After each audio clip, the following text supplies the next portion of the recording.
कि हिंदू डर नहीं फैला सकता, हिंदू हिंसा नहीं फैला सकता, हिंदू नफरत नहीं फैला सकता। और बीजेपी 24 घंटा नफरत, हिंसा, नफरत, हिंसा, नफरत, हिंसा। पूरे हिंदू समाज को हिंसक कहना ये गंभीर विषय है। बीजेपी को, आपको नहीं नहीं नहीं नहीं नहीं नहीं, नरेंद्र मोदी जी पूरा हिंदू समाज नहीं है, बीजेपी पूरा हिंदू समाज नहीं है, आरएसएस पूरा हिंदू समाज नहीं है। പ്രതിപക്ഷ നേതാവ് എന്ന നിലയിലുള്ള കന്നി പ്രസംഗത്തിൽ ഭരണപക്ഷ ബെഞ്ചുകളെ ഉലച്ച് രാഹുൽ ഗാന്ധി. പാർലമെന്റിനെ തീപിടിപ്പിക്കുന്ന വാക്കുകളുമായി രാഹുൽ കത്തിക്കയറിയപ്പോൾ പ്രധാനമന്ത്രി അടക്കം ഭരണപക്ഷ പ്രമുഖർ പലവട്ടം തടസ്സവാദവുമായി എഴുന്നേറ്റു. നരേന്ദ്രമോദി, അമിത്ഷാ, രാജ്നാഥ് സിംഗ്, കിരൺ റിജിജു അടക്കമുള്ളവർ രാഹുലിന്റെ പ്രസംഗത്തെ പ്രതിരോധിക്കാൻ എണീറ്റതോടെ ലോക്സഭ ബഹളത്തിൽ മുങ്ങി. നീറ്റ്, അഗ്നിവീർ, മണിപ്പൂർ അടക്കമുള്ള വിഷയങ്ങൾ ഉയർത്തി രാഹുൽ ഗാന്ധി പ്രധാനമന്ത്രിയെയും സ്പീക്കറെയും കടന്നാക്രമിച്ചു. രാഹുൽ ഹിന്ദുക്കളെ അവഹേളിച്ചു എന്നായിരുന്നു ഭരണപക്ഷത്തിന്റെ പ്രതിരോധം. ഇന്ന് സൂപ്പർ പ്രൈം ടൈം ചർച്ച ചെയ്യുന്നു. തീപ്പൊരിയായോ രാഹുൽ? പ്രതിപക്ഷ നേതാവായി മാസ് എൻട്രിയോ? പ്രസംഗത്തിൽ ഹിന്ദു അവഹേളനമുണ്ടോ? ഭരണപക്ഷം പ്രതിരോധിച്ചു നിന്നോ? ഈ ചർച്ചയിൽ Shri B Gopalakrishnan BJP, Shri KP Naushad Ali Congress, Shri K Sarunkumar CPM, doctor Mohan Varghese രാഷ്ട്രീയ നിരീക്ഷകൻ എന്നിവർ ചർച്ചയിലേക്ക്. ആദ്യം ഡോക്ടർ മോഹൻ വർഗീസ്, പ്രതിപക്ഷ നേതാവ് എന്നുള്ള നിലയിൽ രാഹുൽ ഗാന്ധിയുടെ ആദ്യത്തെ പ്രസംഗമായിരുന്നു ഇന്നത്തേത്. ആ പ്രസംഗത്തെ പ്രതിരോധിക്കാൻ പ്രധാനമന്ത്രി നരേന്ദ്രമോദി അടക്കം എഴുന്നേൽക്കുന്നത് നമ്മൾ കണ്ടു, എഴുന്നേറ്റ് മറുപടി പറയുന്നത് കണ്ടു. അമിത്ഷാ പലവട്ടം എഴുന്നേൽക്കുന്നത് കണ്ടു. രാജ്നാഥ് സിംഗും കിരൺ റിജിജുവും ഗജേന്ദ്ര സിംഗും ഒക്കെ പ്രതിരോധിക്കാൻ എഴുന്നേൽക്കുന്നത് കണ്ടു. രാഹുൽ ഗാന്ധിയുടെ ആദ്യത്തെ പ്രസംഗത്തെ, പ്രതിപക്ഷ നേതാവ് എന്നുള്ള നിലയിലുള്ള ആദ്യത്തെ പ്രസംഗത്തെ താങ്കൾ എങ്ങനെയാണ് വിലയിരുത്തുന്നത്? ഭരണപക്ഷത്തെ ആകെ ഉലയ്ക്കാൻ, ഒന്ന് ഇളക്കാൻ, ഒന്ന് ഷേക്ക് ചെയ്യാൻ രാഹുൽ ഗാന്ധിക്ക് കഴിഞ്ഞോ? അഭിലാഷ്, തീർച്ചയായും ഭരണപക്ഷത്തെ ഉലയ്ക്കാൻ രാഹുൽ ഗാന്ധിക്ക് കഴിഞ്ഞു എന്നത് നിസ്സംശയം പറയാം. ഇത് പ്രതീക്ഷിച്ചിരുന്നത് തന്നെയാണ്. ഒരുപിടി വിഷയങ്ങൾ അത് ഒന്നൊന്നായി എണ്ണിപ്പറയുകയും ഭരണപക്ഷത്തെ പ്രതിരോധത്തിലാക്കുന്ന ശ്രീ രാഹുൽ ഗാന്ധിയുടെ വാക്കുകൾ, ഒരു പ്രതിപക്ഷ നേതാവ് എങ്ങനെയാണോ ആഞ്ഞടിക്കേണ്ടത് അത് തന്നെയാണ് ശ്രീ രാഹുൽ ഗാന്ധി നടത്തിയത്. ഇവിടെ നോക്കൂ, സാധാരണഗതിയിൽ പ്രതിപക്ഷ നേതാവ് സംസാരിക്കുമ്പോൾ അത് ഓരോ വാക്കും അല്ലെ ഓരോ വാചകവും കഴിയുമ്പോഴും ഭരണപക്ഷത്തെ പ്രധാനപ്പെട്ട മന്ത്രിമാർ, പ്രധാനമന്ത്രി ഉൾപ്പെടെയുള്ള ആളുകൾ എഴുന്നേറ്റ് നിന്ന് ഓരോ കാര്യങ്ങൾക്കും മറുപടി പറയാനും പ്രതിരോധിക്കാനും ശ്രമിക്കുന്നത് സാധാരണ ഒരു സംഭവമല്ല. പക്ഷേ ആ രീതിയിലേക്ക് പ്രധാനമന്ത്രിയെ 2 പ്രാവശ്യം എഴുന്നേൽപ്പിക്കാനും അമിത്ഷായെയും രാജ്നാഥ് സിംഗിനെയും അതുപോലെ കിരൺ റിജിജു, പാർലമെന്ററി കാര്യമന്ത്രി കിരൺ റിജിജുവിനെയും എന്തിന് ആദ്യം ഈ അടുത്ത കാലത്തെ മന്ത്രിസഭയിലെത്തിയ ശിവരാജ് സിംഗ് ചൗഹാൻ പോലും എഴുന്നേറ്റ് നിന്ന് ഓരോ പോയിന്റും രാഹുൽ ഗാന്ധി പറയുമ്പോൾ അതിനുള്ള മറുപടി നൽകാൻ ശ്രമിച്ചു എന്ന് പറയുമ്പോൾ Rahul Gandhi, the opposition leader, is taken very seriously by the ruling front. ഇത് വളരെ നിസ്സംശയമാണ്. ഒരു ആൾ, ഇപ്പോൾ പപ്പു എന്ന് വിളിച്ച് പരിഹസിച്ചിരുന്ന ഒരാളെ അവഗണിക്കുക എന്നതാണ് ഏറ്റവും നല്ല ഒരു നയം. ഇനി അതാണ് വേണ്ടതെങ്കിൽ തുച്ഛീകരിച്ച് കാണുക, അവഗണിക്കുക. ഇത് രാഹുൽ ഗാന്ധിയെ അവഗണിച്ചില്ല എന്ന് മാത്രമല്ല, രാഹുൽ ഗാന്ധി അവഗണിക്കാൻ കഴിയാത്ത ശക്തിയായി രാഹുൽ ഗാന്ധി മാറുന്നു. രാഹുൽ ഗാന്ധി 2.0 ആ നിലയിലാണ്. അതെ, രാഹുൽ ഗാന്ധിയുടെ 5ാമത്തെ പ്രാവശ്യമാണ് ശ്രീ രാഹുൽ ഗാന്ധി MP ആകുന്നത്. 2004 തുടങ്ങുന്ന ദീർഘകാല പരിചയമാണ്. 2 പതിറ്റാണ്ടിന് ശേഷം 21ാം വർഷത്തേക്ക് കടക്കുകയാണ് ശ്രീ രാഹുൽ ഗാന്ധി പാർലമെന്ററി ജീവിതത്തിൽ. ഇവിടെ രാഹുൽ ഗാന്ധിയുടെ ആദ്യ 3 ടേം ഏതാണ്ട് ഫൊർഗറ്റബിൾ ആണെന്ന് വേണമെങ്കിൽ പറയാം. പക്ഷേ കഴിഞ്ഞ പ്രാവശ്യം കുറച്ചുകൂടി വർദ്ധിത വീര്യത്തോടുകൂടി കുറച്ചുകൂടി ഗഹനമായി വിഷയങ്ങൾ അവതരിപ്പിക്കുന്ന രാഹുൽ ഗാന്ധിയെ കണ്ടു. ഇപ്രാവശ്യം 5ാം ഊഴത്തിൽ ഇപ്പോൾ റായ്ബറേലിയെ റെപ്രസെന്റ് ചെയ്യുന്ന രാഹുൽ ഗാന്ധി പ്രതിപക്ഷ നേതാവായി കോൺഗ്രസിന്റെ മാത്രമല്ല മറ്റ് പ്രതിപക്ഷ കക്ഷികളുടെ കൂടി, അതായത് ഇന്ത്യ മുന്നണിയിലെ മറ്റ് കക്ഷികളുടെ കൂടി സ്വാഭാവിക നേതാവാകുന്ന ഒരു കാഴ്ച കാണുന്നു. അതുകൊണ്ട് മോദി മോദി മോദി എന്നത് മാത്രം ശീലിച്ചിരുന്നത് പ്രതിപക്ഷത്തെ രാഹുൽ രാഹുൽ രാഹുൽ എന്ന വിളികൾ മുൻപ് കാര്യമായി ഉണ്ടായിരുന്നില്ല. ഇപ്പോൾ കോൺഗ്രസ് പാർട്ടിയും സഖ്യകക്ഷികളും എല്ലാം രാഹുൽ ഗാന്ധി അകമഴിഞ്ഞ് പ്രോത്സാഹിപ്പിക്കുകയും അതുപോലെ തന്നെ ഭരണപക്ഷത്തു നിന്നും ശക്തമായ വിമർശനങ്ങൾ ഉണ്ടാവുകയും ചെയ്തു എന്ന് പറയുമ്പോൾ എടുത്ത വിഷയങ്ങളുടെ ഗൗരവമാണ്. കാരണം ഒരുപക്ഷെ ഞാൻ അതിനോട് പൂർണ്ണമായി എല്ലാ വിഷയങ്ങളും ഈ സമയത്ത് തന്നെ സംസാരിച്ചു പോകണം എന്ന നിർബന്ധ ബുദ്ധി പ്രതിപക്ഷ നേതാവ് കാണിക്കരുതായിരുന്നു എന്നതാണ്. ഒന്നോ രണ്ടോ കീ വിഷയങ്ങൾ, നീറ്റ് പോലെയുള്ള ഒന്നോ രണ്ടോ കീ വിഷയങ്ങൾ. ഇവിടെ സകല വിഷയങ്ങളും രാഹുൽ ഗാന്ധി ദീർഘമായ പ്രസംഗത്തിൽ അയോധ്യയിൽ പിടിച്ചു. അങ്ങനെയാണ് ഹിന്ദു എന്ന വാക്കുണ്ടാകുന്നത്. ആ വാക്ക് വീണ് കിട്ടിയ ഒരു അവസരമായി BJP നരേന്ദ്രമോദിയും അമിത്ഷായും എല്ലാം ഉപയോഗിച്ചു. ഹിംസാത്മകമാണ്. ഹിന്ദുവിൻ്റെ പേരിൽ ഇവിടെ ഹിംസ നടക്കുന്നു. പക്ഷേ ഹിന്ദുവിൻ്റെ മനസ്സ് ഹിംസാത്മകമല്ല. അത് രാഹുൽ ഗാന്ധി തെളിച്ചാണ് പറയുന്നത്. പക്ഷേ അതിൽ നിന്നൊരു അർദ്ധ അവസരം കണ്ടുപിടിച്ചുകൊണ്ട് ഹിന്ദുക്കളെ മുഴുവൻ ശത്രുക്കളായി രാഹുൽ ഗാന്ധി അവതരിപ്പിച്ചു എന്ന ഒരു നറേറ്റീവ് കൊടുക്കാൻ ശ്രമിക്കുകയാണ്. ഇതെല്ലാ കാലത്തും ഒരുപക്ഷെ ഭാരതീയ ജനതാ പാർട്ടി നേതാക്കളും ചെയ്തിരുന്ന ഒരു കാര്യം. പക്ഷേ ആ നറേറ്റീവ് വിജയിക്കുമോ എന്നുള്ളതാണ് ഏറ്റവും പ്രധാനപ്പെട്ട കാര്യം. കാരണം ഹിന്ദിയിലാണ് രാഹുൽ ഗാന്ധി സംസാരിച്ചത്. ഹിന്ദി കേട്ടാൽ ഉത്തരേന്ത്യക്കാർക്ക് എല്ലാവർക്കും നന്നായി മനസ്സിലാവുകയും ചെയ്യും. ശ്രീ ബി ഗോപാലകൃഷ്ണൻ, രാഹുൽ ഗാന്ധി പറഞ്ഞത് സുവ്യക്തമാണ്, നല്ല ക്ലാരിറ്റി ഉണ്ട്. ഹിന്ദു ഒരിക്കലും ഹിംസ ചെയ്യില്ല, ഹിന്ദു ഒരിക്കലും വിദ്വേഷം പ്രവർത്തിക്കില്ല, ഹിന്ദു ഒരിക്കലും അസത്യം ചെയ്യില്ല. പക്ഷെ നിങ്ങൾ ചെയ്യുന്നു. ഹിന്ദുവിന്റെ പേരിൽ നിങ്ങൾ ഹിന്ദു ആണെന്ന് അവകാശപ്പെടുന്ന നിങ്ങൾ 24 മണിക്കൂറും ഇത് ചെയ്യുന്നു. വെറുപ്പ് വെറുപ്പ് വെറുപ്പ്, ഹിംസ ഹിംസ ഹിംസ, അസത്യം അസത്യം അസത്യം. നിങ്ങൾ ഹിന്ദു അല്ല എന്നാണ് രാഹുൽ ഗാന്ധി പറഞ്ഞത്. അതെങ്ങനെയാണ് ഹിന്ദു വിരുദ്ധമാവുക?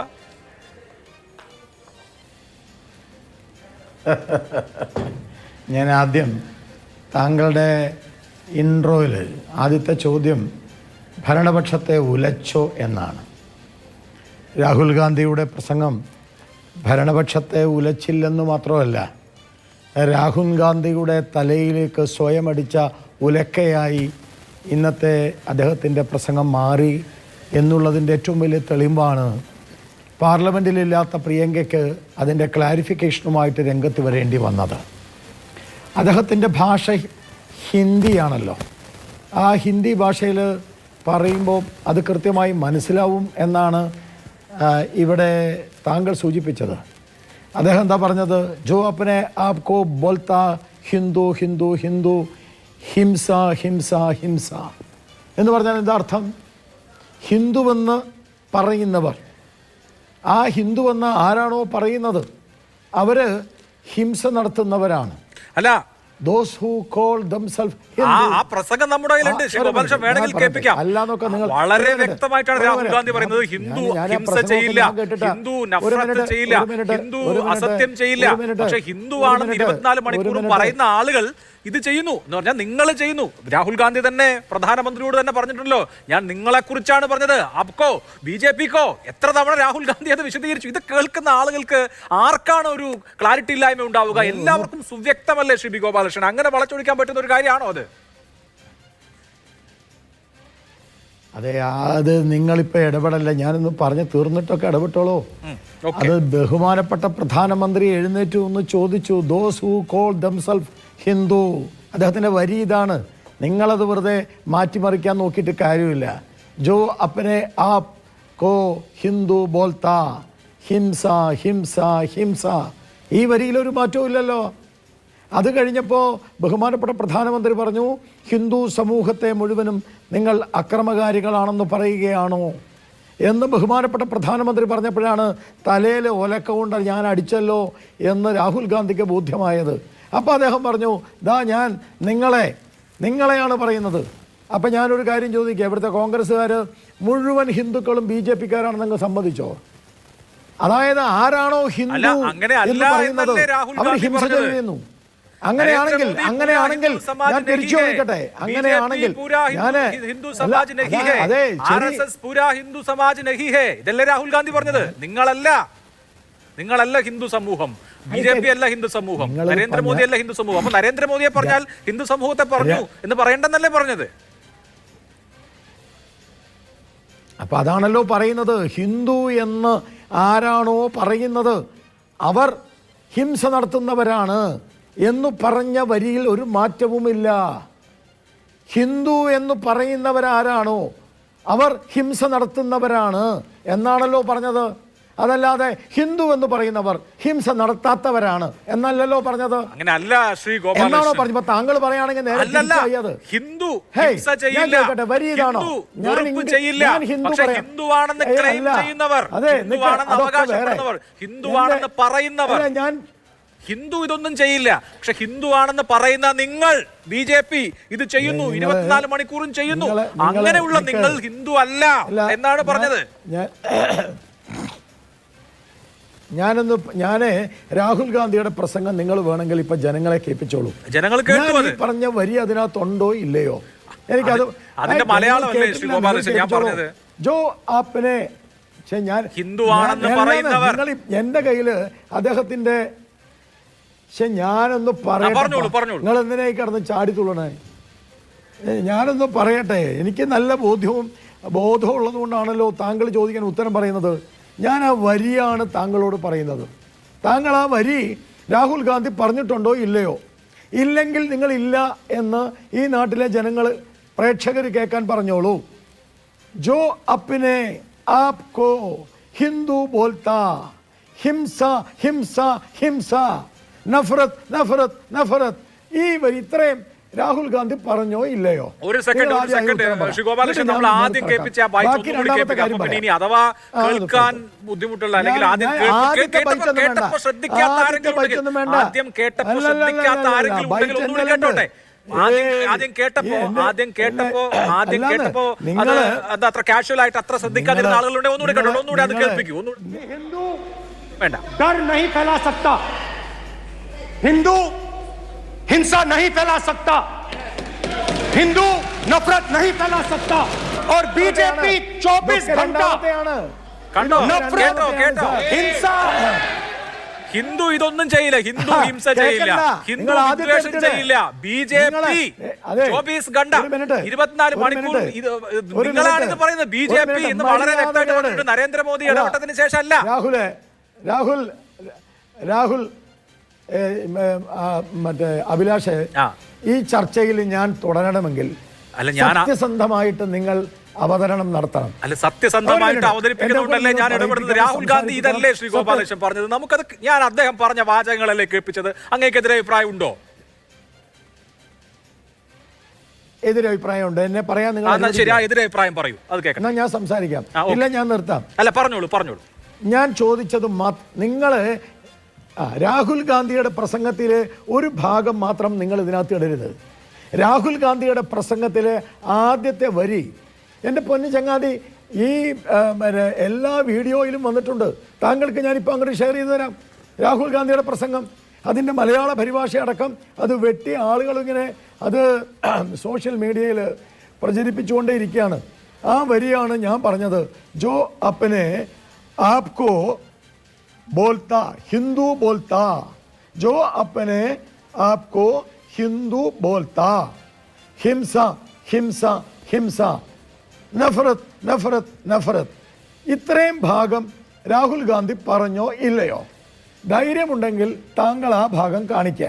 ആ ഭാഗത്തിന്റെ ഭാഗമാണ് കേൾപ്പിച്ചത്. അതിന്റെ ഭാഗം വന്നപ്പോഴത്തേക്ക് താങ്കൾ ഇടപെട്ടത് കൊണ്ടല്ലേ രാഹുൽ ഗാന്ധി ഈ താങ്കൾ പറഞ്ഞ പോർഷൻ പറയുന്നതിന് മുമ്പ് പറഞ്ഞ കാര്യം ശ്രദ്ധയോടെ കേൾക്കും. ഒരു സെക്കൻഡ്, ഞാൻ അങ്ങോട്ട് തർക്കിക്കാനല്ല, ആർക്കെങ്കിലും കൺഫ്യൂഷൻ മാറാൻ വേണ്ടിയിട്ടാണ്. ഞാൻ അങ്ങോട്ട് തർക്കിക്കാൻ വേണ്ടിയല്ല. ഒരു സെക്കൻഡ് കേൾക്കും, ഞാൻ ആ ബൈറ്റ് കേൾപ്പിക്കാം. ശരി, അല്ല, അത് ഒന്നുകൂടി കേൾപ്പിക്കാൻ വേണമെങ്കിൽ നിങ്ങൾ ആ ബൈറ്റ് കേൾപ്പിക്കൂ, അത് കഴിഞ്ഞ് ഞാൻ സംസാരിക്കാം. ശരി, ഓക്കെ. അപ്പൊ ഞാൻ ഈ പറഞ്ഞ താങ്കൾ ആ പറഞ്ഞ ബൈറ്റ് ഉണ്ട്, അതിൽ ഒന്ന് ശ്രദ്ധിച്ച് കേട്ടോ. ശ്രദ്ധയോടെ കേൾക്കൂ, ഒന്ന് ശ്രദ്ധയോടെ കേൾക്കൂ. നിങ്ങൾ പറഞ്ഞോളൂ. ഞാൻ കേട്ടിട്ട് തന്നെ ഇരിക്കുന്നു. डर नहीं फैला सकता, हिंदू हिंसा नहीं फैला सकता, हिंदू नफरत नहीं फैला सकता. और बीजेपी 24 घंटा नफरत हिंसा नफरत हिंसा नफरत हिंसा. കേട്ടോ ശ്രീ ഗോപാലകൃഷ്ണൻ? ഇതല്ല ആ ബൈറ്റ് നിങ്ങളിപ്പോ പറഞ്ഞുള്ളത്. ഇതല്ല ബൈറ്റ്, ആ ബൈറ്റ് ഇതല്ല. നിങ്ങൾ ഇപ്പോഴും തെറ്റായിട്ട് പ്രചരിപ്പിച്ചുകൊണ്ടിരിക്കുന്നു. എന്റെ കയ്യിൽ ആ ബൈറ്റ് ഉണ്ടെന്ന്. ആ ബൈറ്റ് ഞാൻ നിങ്ങൾക്ക് അയച്ചു തരാം. അതായത് ബഹുമാനപ്പെട്ട നിങ്ങൾ അതിനെ ഞാൻ പറഞ്ഞ ബൈറ്റ് നിങ്ങൾക്ക് ഇടാൻ പറ്റുമോ ഇല്ലയോ? ഇവിടെ ഇന്ത്യയുടെ ഭാരതീയ നിങ്ങള് പിന്നെ 24 hours പറഞ്ഞപ്പോഴാണ് നരേന്ദ്രമോദി ഇടപെട്ടത്. എടുക്കാൻ പറയാം. ഇപ്പോ ഈ പറയുന്ന ഭാഗത്തിന്റെ ഈ പറയുന്ന ഭാഗത്തിന്റെ പൂർണ്ണരൂപം ഇനി ഗോപാലകൃഷ്ണൻ എന്തെങ്കിലും തരത്തിലുള്ള സംശയം ഉണ്ടെങ്കിൽ പിന്നെ നമ്മൾ അത് വെച്ചോണ്ടിരിക്കേണ്ട കാര്യമില്ലല്ലോ. അത് ഈ നരേന്ദ്രമോദി ഇടപെട്ട് സംഗതി മുഴുവനായി പറയുന്നത് വരെയുള്ള മുഴുവൻ ഭാഗം ഇതിപ്പോ ചെറിയതാണല്ലോ, ഇത്ര കേട്ടാൽ മതിയല്ലോ എന്ന് വിചാരിച്ചിട്ടാണ് ബാക്കി മുഴുവൻ ഭാഗം കേൾപ്പിക്കാൻ പോലെ. ഈ കാര്യത്തിൽ ഒരു ക്ലാരിറ്റിയുടെ പ്രശ്നമില്ല. ക്രിസ്റ്റൽ ക്ലിയർ ആണ് ശ്രീ ഗോപാലകൃഷ്ണൻ. നമ്മള് വിദ്യാഭ്യാസമുള്ള മലയാളികളോടല്ലേ ഈ സംസാരിക്കുന്നത്? എന്റെ കയ്യിലുണ്ട് അതെ. ഞാൻ നിങ്ങളോട് ഒരൊറ്റ സിമ്പിൾ കാര്യം ചോദിച്ചുള്ളൂ. ഞാൻ മിസ്റ്റർ നിങ്ങളോട് ഒരൊറ്റ കാര്യം ചോദിച്ചുള്ളൂ. ആ കാര്യത്തിന് ഉത്തരം നിങ്ങൾ പറഞ്ഞാൽ മതി. ഈ വരി അദ്ദേഹം പറഞ്ഞു. ഒരു വാചകം മാത്രം അടർത്തിയെടുത്ത് ഒരു വാചകം മാത്രം അടർത്തിയെടുത്ത് ഹിന്ദുക്കളെയാണ് പറഞ്ഞതെന്ന് സ്ഥാപിക്കുന്നതിനെയാണ് ഞാൻ വിമർശിച്ചത്. താങ്കൾ പറഞ്ഞ വരി അതിൽ പറഞ്ഞു. മുമ്പാണ് പറഞ്ഞത് ഹിന്ദു എന്താണെന്ന്. ഒരു മിനിറ്റ്. ആ വരിയാണ് രാഹുൽ ഗാന്ധിയുടെ തുടക്കം. ആ സമയത്ത് അവിടെ ബഹളമുണ്ടായ സമയത്ത് അദ്ദേഹം അത് മാറ്റി പറഞ്ഞു. ആ മാറ്റി പറഞ്ഞതാണ് താങ്കൾ കാണിക്കുന്നത്. അപ്പോ ഞാൻ ഒരു കാര്യം ക്ലിയർ ആയിട്ട് പറയുകയാണ്. എനിക്ക് ഒരു ക്ലാരിറ്റി കുറവുമില്ല. ഈ വരി നിങ്ങൾ കാണിക്കാത്തത് ചോദ്യത്തില് നോക്കൂ. രാഹുൽ ഗാന്ധി ഒരു പ്രശ്നമുള്ളത് എന്താ അറിയോ ശ്രീ ഗോപാലകൃഷ്ണൻ? സൻസദ് ടി വി ഈ രാഹുൽ ഗാന്ധി പ്രസംഗിച്ചത് മുഴുവനായിട്ടുണ്ട്. ഈ ആളുകൾക്ക് രാഹുൽ ഗാന്ധി പ്രസംഗിക്കുന്നത് മുഴുവനായിട്ട് കേട്ടൂടെ? അതിലെന്താണ് രാഹുൽ ഗാന്ധി പറഞ്ഞത് എന്താണെന്ന് രാഹുൽ ഗാന്ധിക്ക് അറിയാം, കേട്ട ആളുകൾക്കും അറിയാം. ഓക്കെ, എന്തായാലും താങ്കളുടെ തർക്കം അതാണല്ലോ. ഞാൻ അതിന്റെ ബാക്കി താങ്കൾ പറഞ്ഞ ആ വാചകം കൂടി ഉൾക്കൊള്ളിക്കുന്ന ബൈറ്റ് കേൾപ്പിക്കാം. അതിനു മുൻപ് ശ്രീ കെ പി നൗഷാദ് അലി ഒരു സെക്കൻഡ്. അല്ല, നമുക്ക് അതും കൂടി കേട്ടിട്ട് ഞാൻ പറയേണ്ടത് പറയട്ടെ. നിങ്ങൾ ചോദിച്ചാല് പറയണ്ടേ? അല്ല, നിങ്ങളുടെ ചോദ്യത്തിന് ഞാൻ ഉത്തരം പറയട്ടെ. അതാണ് നിങ്ങൾ നൗഷാദ് അലി അടുത്തേക്ക് പോകണം. എങ്ങനെ? ശരി, പറയൂ. എന്റെ ചോദ്യം വളരെ ക്ലിയർ ആണ്. ഹിന്ദു സമൂഹത്തെ അക്രമകാരികളെന്ന് അദ്ദേഹം വിളിച്ചു. ഇല്ല, ഹിന്ദുക്കൾ എന്ന് പേര് പറഞ്ഞ് നടക്കുന്നവർ അക്രമിക. ഒരു മിനിറ്റ്, ഞാൻ പറഞ്ഞു തീർന്നോട്ടെ. അത് കഴിഞ്ഞ് നിങ്ങൾ നിങ്ങളുടെ വാക്കുകൾ എന്താ വെച്ചാൽ പറഞ്ഞോ, എനിക്ക് വിരോധമില്ല. ഞാൻ പറയട്ടെ, ഞാൻ പറയാൻ അനുവദിക്കേ. ഹിന്ദുക്കൾ എന്നു പേര് പറഞ്ഞ് നടക്കുന്നവർ അക്രമികാരികളാണ് എന്ന് വളരെ കൃത്യമായി രാഹുൽ ഗാന്ധി പറഞ്ഞു. ഇത് രാഹുൽ ഗാന്ധി പറഞ്ഞത് വാസ്തവത്തിൽ ഏറ്റവും വലിയ നന്ദികേടാണ്, ഏറ്റവും വലിയ തെറ്റാണ്, ഒരിക്കലും പറയാൻ പാടില്ലാത്തതാണ്. This is A first point. രണ്ടാമത്തെ പോയിന്റ്, സഭാ ചട്ടം അദ്ദേഹം ലംഘിച്ചു.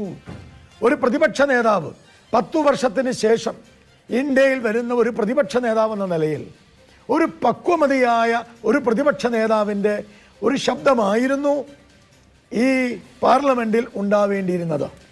അപക്വമായ ഭാഷയിലാണ് അദ്ദേഹം സംസാരിച്ചത്. സഭാചട്ടം 439 പാർട്ട് 16 അദ്ദേഹം ലംഘിച്ചു. അതെന്താ ലംഘിച്ചെന്നുള്ളത് അഭിലാഷ് മോഹനോട് ഞാൻ പറയേണ്ട ആവശ്യമില്ല. അറിയില്ലെങ്കിൽ പറഞ്ഞോ, ഞാൻ പറഞ്ഞു തരാം. അതാണ് രണ്ടാമത്തെ പോയിന്റ്. മൂന്നാമത്തെ പോയിന്റ് ഒരു മിനിറ്റ്. മൂന്നാമത്തെ പോയിന്റ് നിങ്ങൾക്കെല്ലാം നിസ്സാരമാവും, പാർലമെന്റിന് നിസ്സാരമല്ല, സ്പീക്കർക്ക് നിസ്സാരമല്ല. മൂന്നാമത്തെ പോയിന്റ്, ശുദ്ധ കള്ളത്തരം വിളിച്ചു പറഞ്ഞു. ശുദ്ധ കള്ളത്തരം. അതെന്താ? ഈ Agniveer will not get any amount. ഞാൻ പഞ്ചാബിൽ പോയി, ഒരു കുട്ടിയെ കണ്ടു, ഒരു വീട്ടിൽ കണ്ടു. സിനിമാ നടൻ, സിനിമയിൽ അഭിനയിക്കുന്ന ഒരു പയ്യൻ. ആ പയ്യൻ ഈ അഗ്നിവീരിൽ മരണപ്പെട്ടു. ഒന്നും കൊടുത്തില്ല അവനെ ഒന്നുമായിട്ട് കണ്ടില്ല. അവനെ നായാ പൈസ കിട്ടിയില്ല. ഞാനതിന് ഇംഗ്ലീഷ് പരിഭാഷയും ഹിന്ദിയും എൻ്റെ കയ്യിലുണ്ട്. നിങ്ങൾ എത്ര മാറ്റി പറഞ്ഞാലും മാറില്ല. പഞ്ചാബിലൊരു വീട്ടിൽ ഞാൻ പോയി, ഞാൻ കണ്ടു. അപ്പോൾ അത് പറഞ്ഞ ഉടനെ രാജ്നാഥ് സിംഗ് എഴുന്നേറ്റ് വന്നു. ശുദ്ധ കളവാണ്. നാളെ ഇതിൻ്റെ ഒതൻറ്റിസിറ്റി ആവശ്യപ്പെടാൻ പോവുക. നാളെ പാർലമെന്റിൽ സഭ സമ്മേളിക്കുമ്പോൾ പ്രതിപക്ഷ നേതാവ് പറഞ്ഞ ശുദ്ധ അസംബന്ധം, ശുദ്ധ കള്ളത്തരം നാളെ വെളിയിൽ വരാൻ പോവുക. ഉടനെ രാജ്നാഥ് സിംഗ് എഴുന്നേറ്റെന്ന് പറഞ്ഞു, 1 കോടി രൂപയാണ് ഗവൺമെന്റ് കൊടുത്തത്. 1 കോടി. കളവായ കാര്യങ്ങളാണ് പറഞ്ഞത്. ദെൻ മൂന്നാമത്തത് അദ്ദേഹം പറഞ്ഞു, ശിവന്റെ ശൂലം പുറയിലാണ്.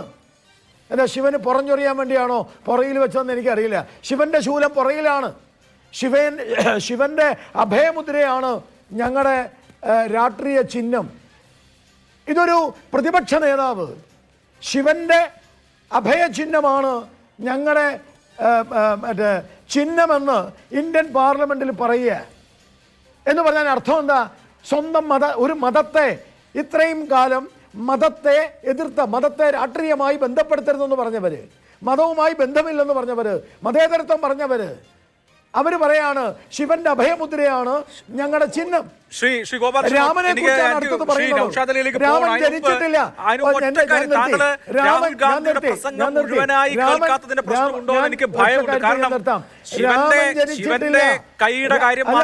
രാമൻ ജനിച്ചിട്ടില്ല പരമശിവൻ ആളുകൾ സംസാരിക്കുന്നു. ഇപ്പോ രാമൻ ജനിച്ചിട്ടില്ല എന്ന് സുപ്രീം കോടതി പറഞ്ഞവര്, പിന്നെ മഹാവീരൻ, ജീസസ് ക്രൈസ്റ്റ്, എല്ലാ ദൈവങ്ങളെയും അദ്ദേഹം ഇൻവോക്ക് ചെയ്തു. പരമശിവനെ മാത്രമല്ല, ഗുരുനാനാക്ക്, മഹാവീരൻ, ശ്രീബുദ്ധൻ, പിന്നെ ജീസസ് ക്രൈസ്റ്റ്, ഇസ്ലാമിക, അതായത് അവര് ഇങ്ങനെ പ്രേ ചെയ്യാൻ വേണ്ടി, ദുആ ചെയ്യാൻ വേണ്ടി കൈവക്കുന്നത്, ഇതെല്ലാത്തിന്റെയും ഫോട്ടോ കാണിച്ചു. ശിവന്റെ കാര്യം മാത്രമല്ല പറഞ്ഞിട്ടുള്ളത്. ഓക്കെ, നമുക്കത് ഡിബേറ്റ് ചെയ്യാം. ഇനി ശിവനെ ഒക്കെ അങ്ങനെ പാർലമെന്റ് ശിവനെയും മറ്റുള്ളവരെയൊക്കെ ശരിയാണോ അല്ലയോ നമുക്ക് ചർച്ച ചെയ്യാം. ശിവന്റെ ഗുരുനാനാക്കിൻ അല്ല നിങ്ങൾ ആ പറഞ്ഞല്ലോ, ഗുരുനാനാക്കിന്റെ ഏതെങ്കിലും ചിഹ്നമാണ് ഞങ്ങളുടെ ചിഹ്നം എന്ന് പറഞ്ഞോ? ഇല്ല, പറഞ്ഞു രാഹുൽ ഗാന്ധി. അഭയമുദ്ര എല്ലാവരുടെയും കാര്യവും പറഞ്ഞു. എല്ലാം കൈയാണ്. ഗുരുനാനാക്ക് കൈ. ഇതൊക്കെ പറയാൻ നിങ്ങൾക്കല്ലേ ഗുരുനാനാക്കിനെ കൈ? ഗുരുനാനാക്ക് കൈ ഇങ്ങനെ പൊക്കി വെച്ചിരിക്കുന്ന ചിത്രമാണ് കാണിച്ചത്. എല്ലാവരുടെയും അഭയമുദ്രയാണ് അദ്ദേഹം ഉപയോഗിച്ചത്. അല്ലെങ്കിൽ എന്താ ഇതൊന്നും വക്രീകരിക്കാൻ ഒറ്റ കാര്യം ചെയ്യാൻ പറ്റും. തെറ്റാണെന്നാ ഞാൻ പറഞ്ഞത്. ഒന്ന് യൂട്യൂബിൽ രാഹുൽ ഗാന്ധിയുടെ പ്രസംഗം ഒന്ന് കേൾക്കാൻ പറ്റും. ഇതൊക്കെ വക്രീകരിച്ച് മതത്തിന്റെ അടിസ്ഥാനത്തിൽ എല്ലാ മത നേതാക്കളുടെയും പടം അവിടെ അദ്ദേഹം പൊക്കി കാണിച്ചു. ഇതൊക്കെ അഭയമുദ്രയാണെന്ന് പറഞ്ഞു. ഗംഭീരമായിരിക്കാം. അല്ല, താങ്കൾക്കത് ഗംഭീരമായിരിക്കാം. ഞാൻ ഗംഭീരമാണെന്നോ അല്ലെന്നോ പറഞ്ഞില്ലല്ലോ. പരമശിവന്റെ കാര്യം പറഞ്ഞുകൊണ്ട് പറഞ്ഞതാണ്. ശരി, ഓക്കെ, നമ്മൾ തമ്മിൽ തർക്കിച്ചു ഒരുപാട് സമയം. 7:52. രാഹുൽ ഗാന്ധിയുടെ ഇന്നത്തെ പ്രസംഗം അപക്വമായി. ശരി, അപക്വമായി എന്നുള്ളതാണ് ബിജെപിയുടെ വിലയിരുത്തൽ. ഭാഷയിലാണ് പറയുന്നത്. ശരി, okay. Shri K P Naushad Ali, പ്രതിപക്ഷ നേതാവ് എന്നുള്ള നിലയിലുള്ള രാഹുൽ ഗാന്ധിയുടെ ആദ്യത്തെ പ്രസംഗത്തിൽ പക്വതയില്ലായിരുന്നു എന്നാണ് ഇവിടെ ചൂണ്ടിക്കാണിക്കുന്നത്. ഒന്ന്, അദ്ദേഹം നടത്തിയിട്ടുള്ള ഹിന്ദു പരാമർശം, അത് ബി ജെ പിയുടെ ടാക്ടിക്സ് അറിയാവുന്ന കോൺഗ്രസിനെ സംബന്ധിച്ച് ബി.ജെ.പിക്ക് അടിക്കാനുള്ള ഒരു വടിയായി മാറും എന്നുള്ള ഒന്നാമത്തെ കാര്യം. പിന്നെ വിവിധ മത നേതാക്കളെയും മതചിഹ്നങ്ങളെയും ഇത് കോൺഗ്രസിന്റെ ചിഹ്നം ആണ് ഈ അഭയമുദ്ര എന്ന് സ്ഥാപിക്കാൻ ശ്രമിച്ചത് തൊട്ട് അഗ്നിവീറിനെ കുറിച്ച് പറഞ്ഞതടക്കം രാഹുൽ ഗാന്ധി ഒരു റെട്ടറിക്കലായ പ്രസംഗം മാത്രമായി ഒതുങ്ങിപ്പോയോ ഇന്നത്തെ പ്രസംഗം? ഞാൻ ഒന്നാമതായിട്ട് അഭിലാഷ്, രണ്ട് കാര്യങ്ങൾ എനിക്ക് പറയാനുണ്ട്. ഒന്നാമതായിട്ട് രാഹുൽ ഗാന്ധി ഇന്ന് നടത്തിയ പ്രസംഗം അത് സമ്പൂർണ്ണമായിരുന്നു, സമഗ്രമായിരുന്നു. അത് അത്ര സമ്പൂർണ്ണമാകേണ്ടിയിരുന്നില്ല എന്നുള്ളതാണ് ചില ആളുകളൊക്കെ പറയുന്നത്. അപ്പോൾ എത്രമാത്രം അത് ഫലവത്തായിരുന്നു എന്നുള്ളതിന് മറ്റൊരു തെളിവ് ആവശ്യമില്ല. എല്ലാ BJP നേതാക്കളും പ്രധാന മന്ത്രി ഉൾപ്പെടെയുള്ള ആളുകളൊക്കെ ഇരിപ്പിടം വിട്ട് അവര് എല്ലാ സംയമന ഭാഷയും വെടിഞ്ഞങ്ങ് വികാരം ഒക്കെ അണപൊട്ടി ഒഴുകി അവരങ്ങ് അപക്വമതികളായത് അവരാണ് എന്ന് ഇതൊക്കെ കണ്ട ആളുകൾക്കറിയാം. രാഹുൽ ഗാന്ധി വളരെ സമചിത്തതയോടുകൂടി, സംയമനത്തോടുകൂടി, ഒരു തരത്തിലുള്ള വികാരാവേശവും ഇല്ലാതെ ഈ രാജ്യത്തെ ജനങ്ങൾ ഈ തെരഞ്ഞെടുപ്പിൽ ചർച്ച ചെയ്ത എല്ലാ വിഷയങ്ങളും വളരെ സരളമായിട്ടാണ് അവതരിപ്പിച്ചത്. പിന്നെ BJPയെ സംബന്ധിച്ചിടത്തോളം നിങ്ങൾ നേരത്തെ പറഞ്ഞൊരു അർദ്ധാവസരം അവർ മുതലെടുക്കാൻ ശ്രമിക്കുന്നു എന്ന്. അർദ്ധാവസരം പോയിട്ട് ഒരു ക്വാർട്ടർ പിന്നെ പെർസെൻറ്റേജിന് പോലും സാഹചര്യമില്ലാത്ത ഒരു ശൂന്യാവസരത്തെയാണ് അവർ കളവിലൂടെ മുതലെടുക്കുന്നത്. ഇവിടെ ഇപ്പോൾ ഗോപാലകൃഷ്ണൻ ഇങ്ങനെ പറഞ്ഞല്ലോ, പിന്നെ ഹിന്ദു അല്ലെങ്കിൽ നഫ്രത്ത് എന്നൊക്കെ പറഞ്ഞ് അദ്ദേഹം കുറെ പറയുന്നു. അദ്ദേഹം പറഞ്ഞ വാക്കിൻ്റെ തന്നെ അർത്ഥം പദാനുപത എന്താണെന്ന് അദ്ദേഹത്തിന് അറിയുമെന്ന് എനിക്കറിയില്ല. അങ്ങനെയൊന്നും രാഹുൽ ഗാന്ധി പറഞ്ഞായിട്ട് നമ്മൾ കാണുന്നില്ല. അദ്ദേഹത്തിൻ്റെ കയ്യിൽ വല്ല വീഡിയോ ഉണ്ടെങ്കിൽ അതൊന്ന് അയച്ചു തന്നാൽ കൊള്ളാം. അതൊന്ന് ഫാക്ട് ചെക്ക് നടത്തിയാൽ അറിയാം BJPയുടെ സോഷ്യൽ മീഡിയ ഫാക്ടറിയൊക്കെ ഇതിനോടകം വല്ല വ്യാജനമൊക്കെ നിർമ്മിച്ചിട്ടുണ്ടോ എന്ന്. हिंदू को नफरत नहीं कर सकता, हिंदू को हिंसा नहीं कर सकता എന്നൊക്കെ പച്ചക്ക് ഹിന്ദു മതവിശ്വാസത്തെയും ധർമ്മത്തെയും ഉയർത്തി സംസാരിക്കുകയും രാമക നാം ബദ്നാം നാക്കരോ എന്ന് പണ്ട് ദേവാനന്ദന്റെ സിനിമ പാടിയ മാതിരി നിങ്ങൾ രാമനെയും ഹിന്ദു മതത്തെയും ഒന്നും അവഹേളിക്കരുത്, നിങ്ങൾ അതിനെ പരിഹസിച്ച് ഇല്ലാതാക്കരുത്, നിങ്ങളൊന്നും ഹിന്ദുവാണ്, പൂർണ്ണമായി ഹിന്ദു മതത്തിന്റെ അവകാശികളാണ് എന്ന വാദം ഞങ്ങൾക്കില്ല എന്നൊക്കെ അദ്ദേഹം വളരെ സമഗ്രമായിട്ട് നരേന്ദ്രമോദിയുടെ പിന്നെ ഒബ്ജക്ഷൻ ക്വസ്റ്റ്യനൊക്കെ മറുപടി നൽകിയൊക്കെ നമ്മൾ കണ്ടതാണ്.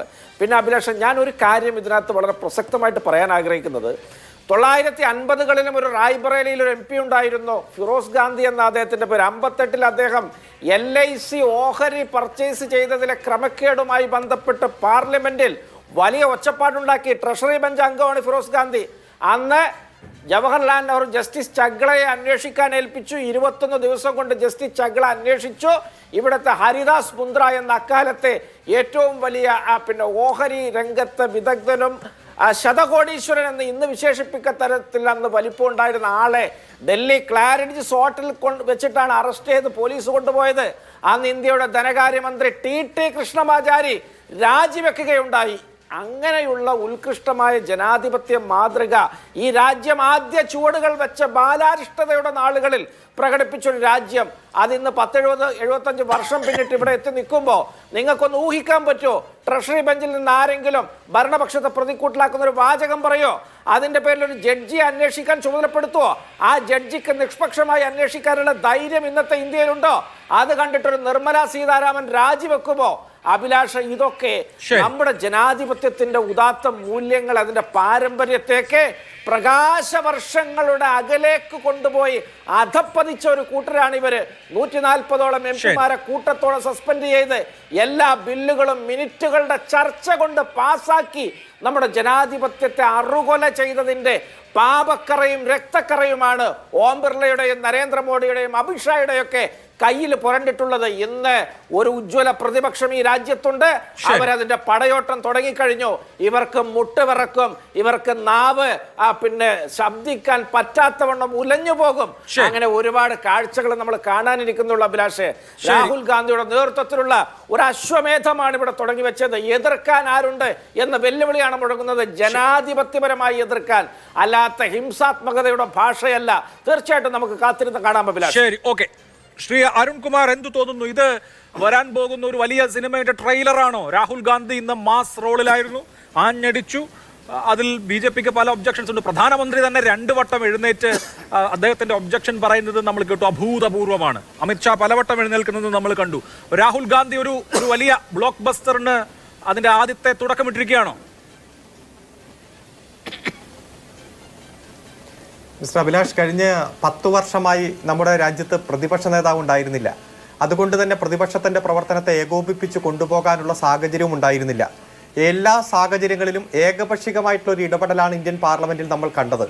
പ്രത്യേകിച്ച് പാർലമെന്റ് എന്ന് പറഞ്ഞാൽ ജനാധിപത്യത്തിന്റെ ശ്രീകോവിലാണ്. ഏറ്റവും അതിശക്തമായിട്ടുള്ള സംവാദങ്ങളും ചർച്ചകളും എല്ലാം നടക്കേണ്ടതാണ്.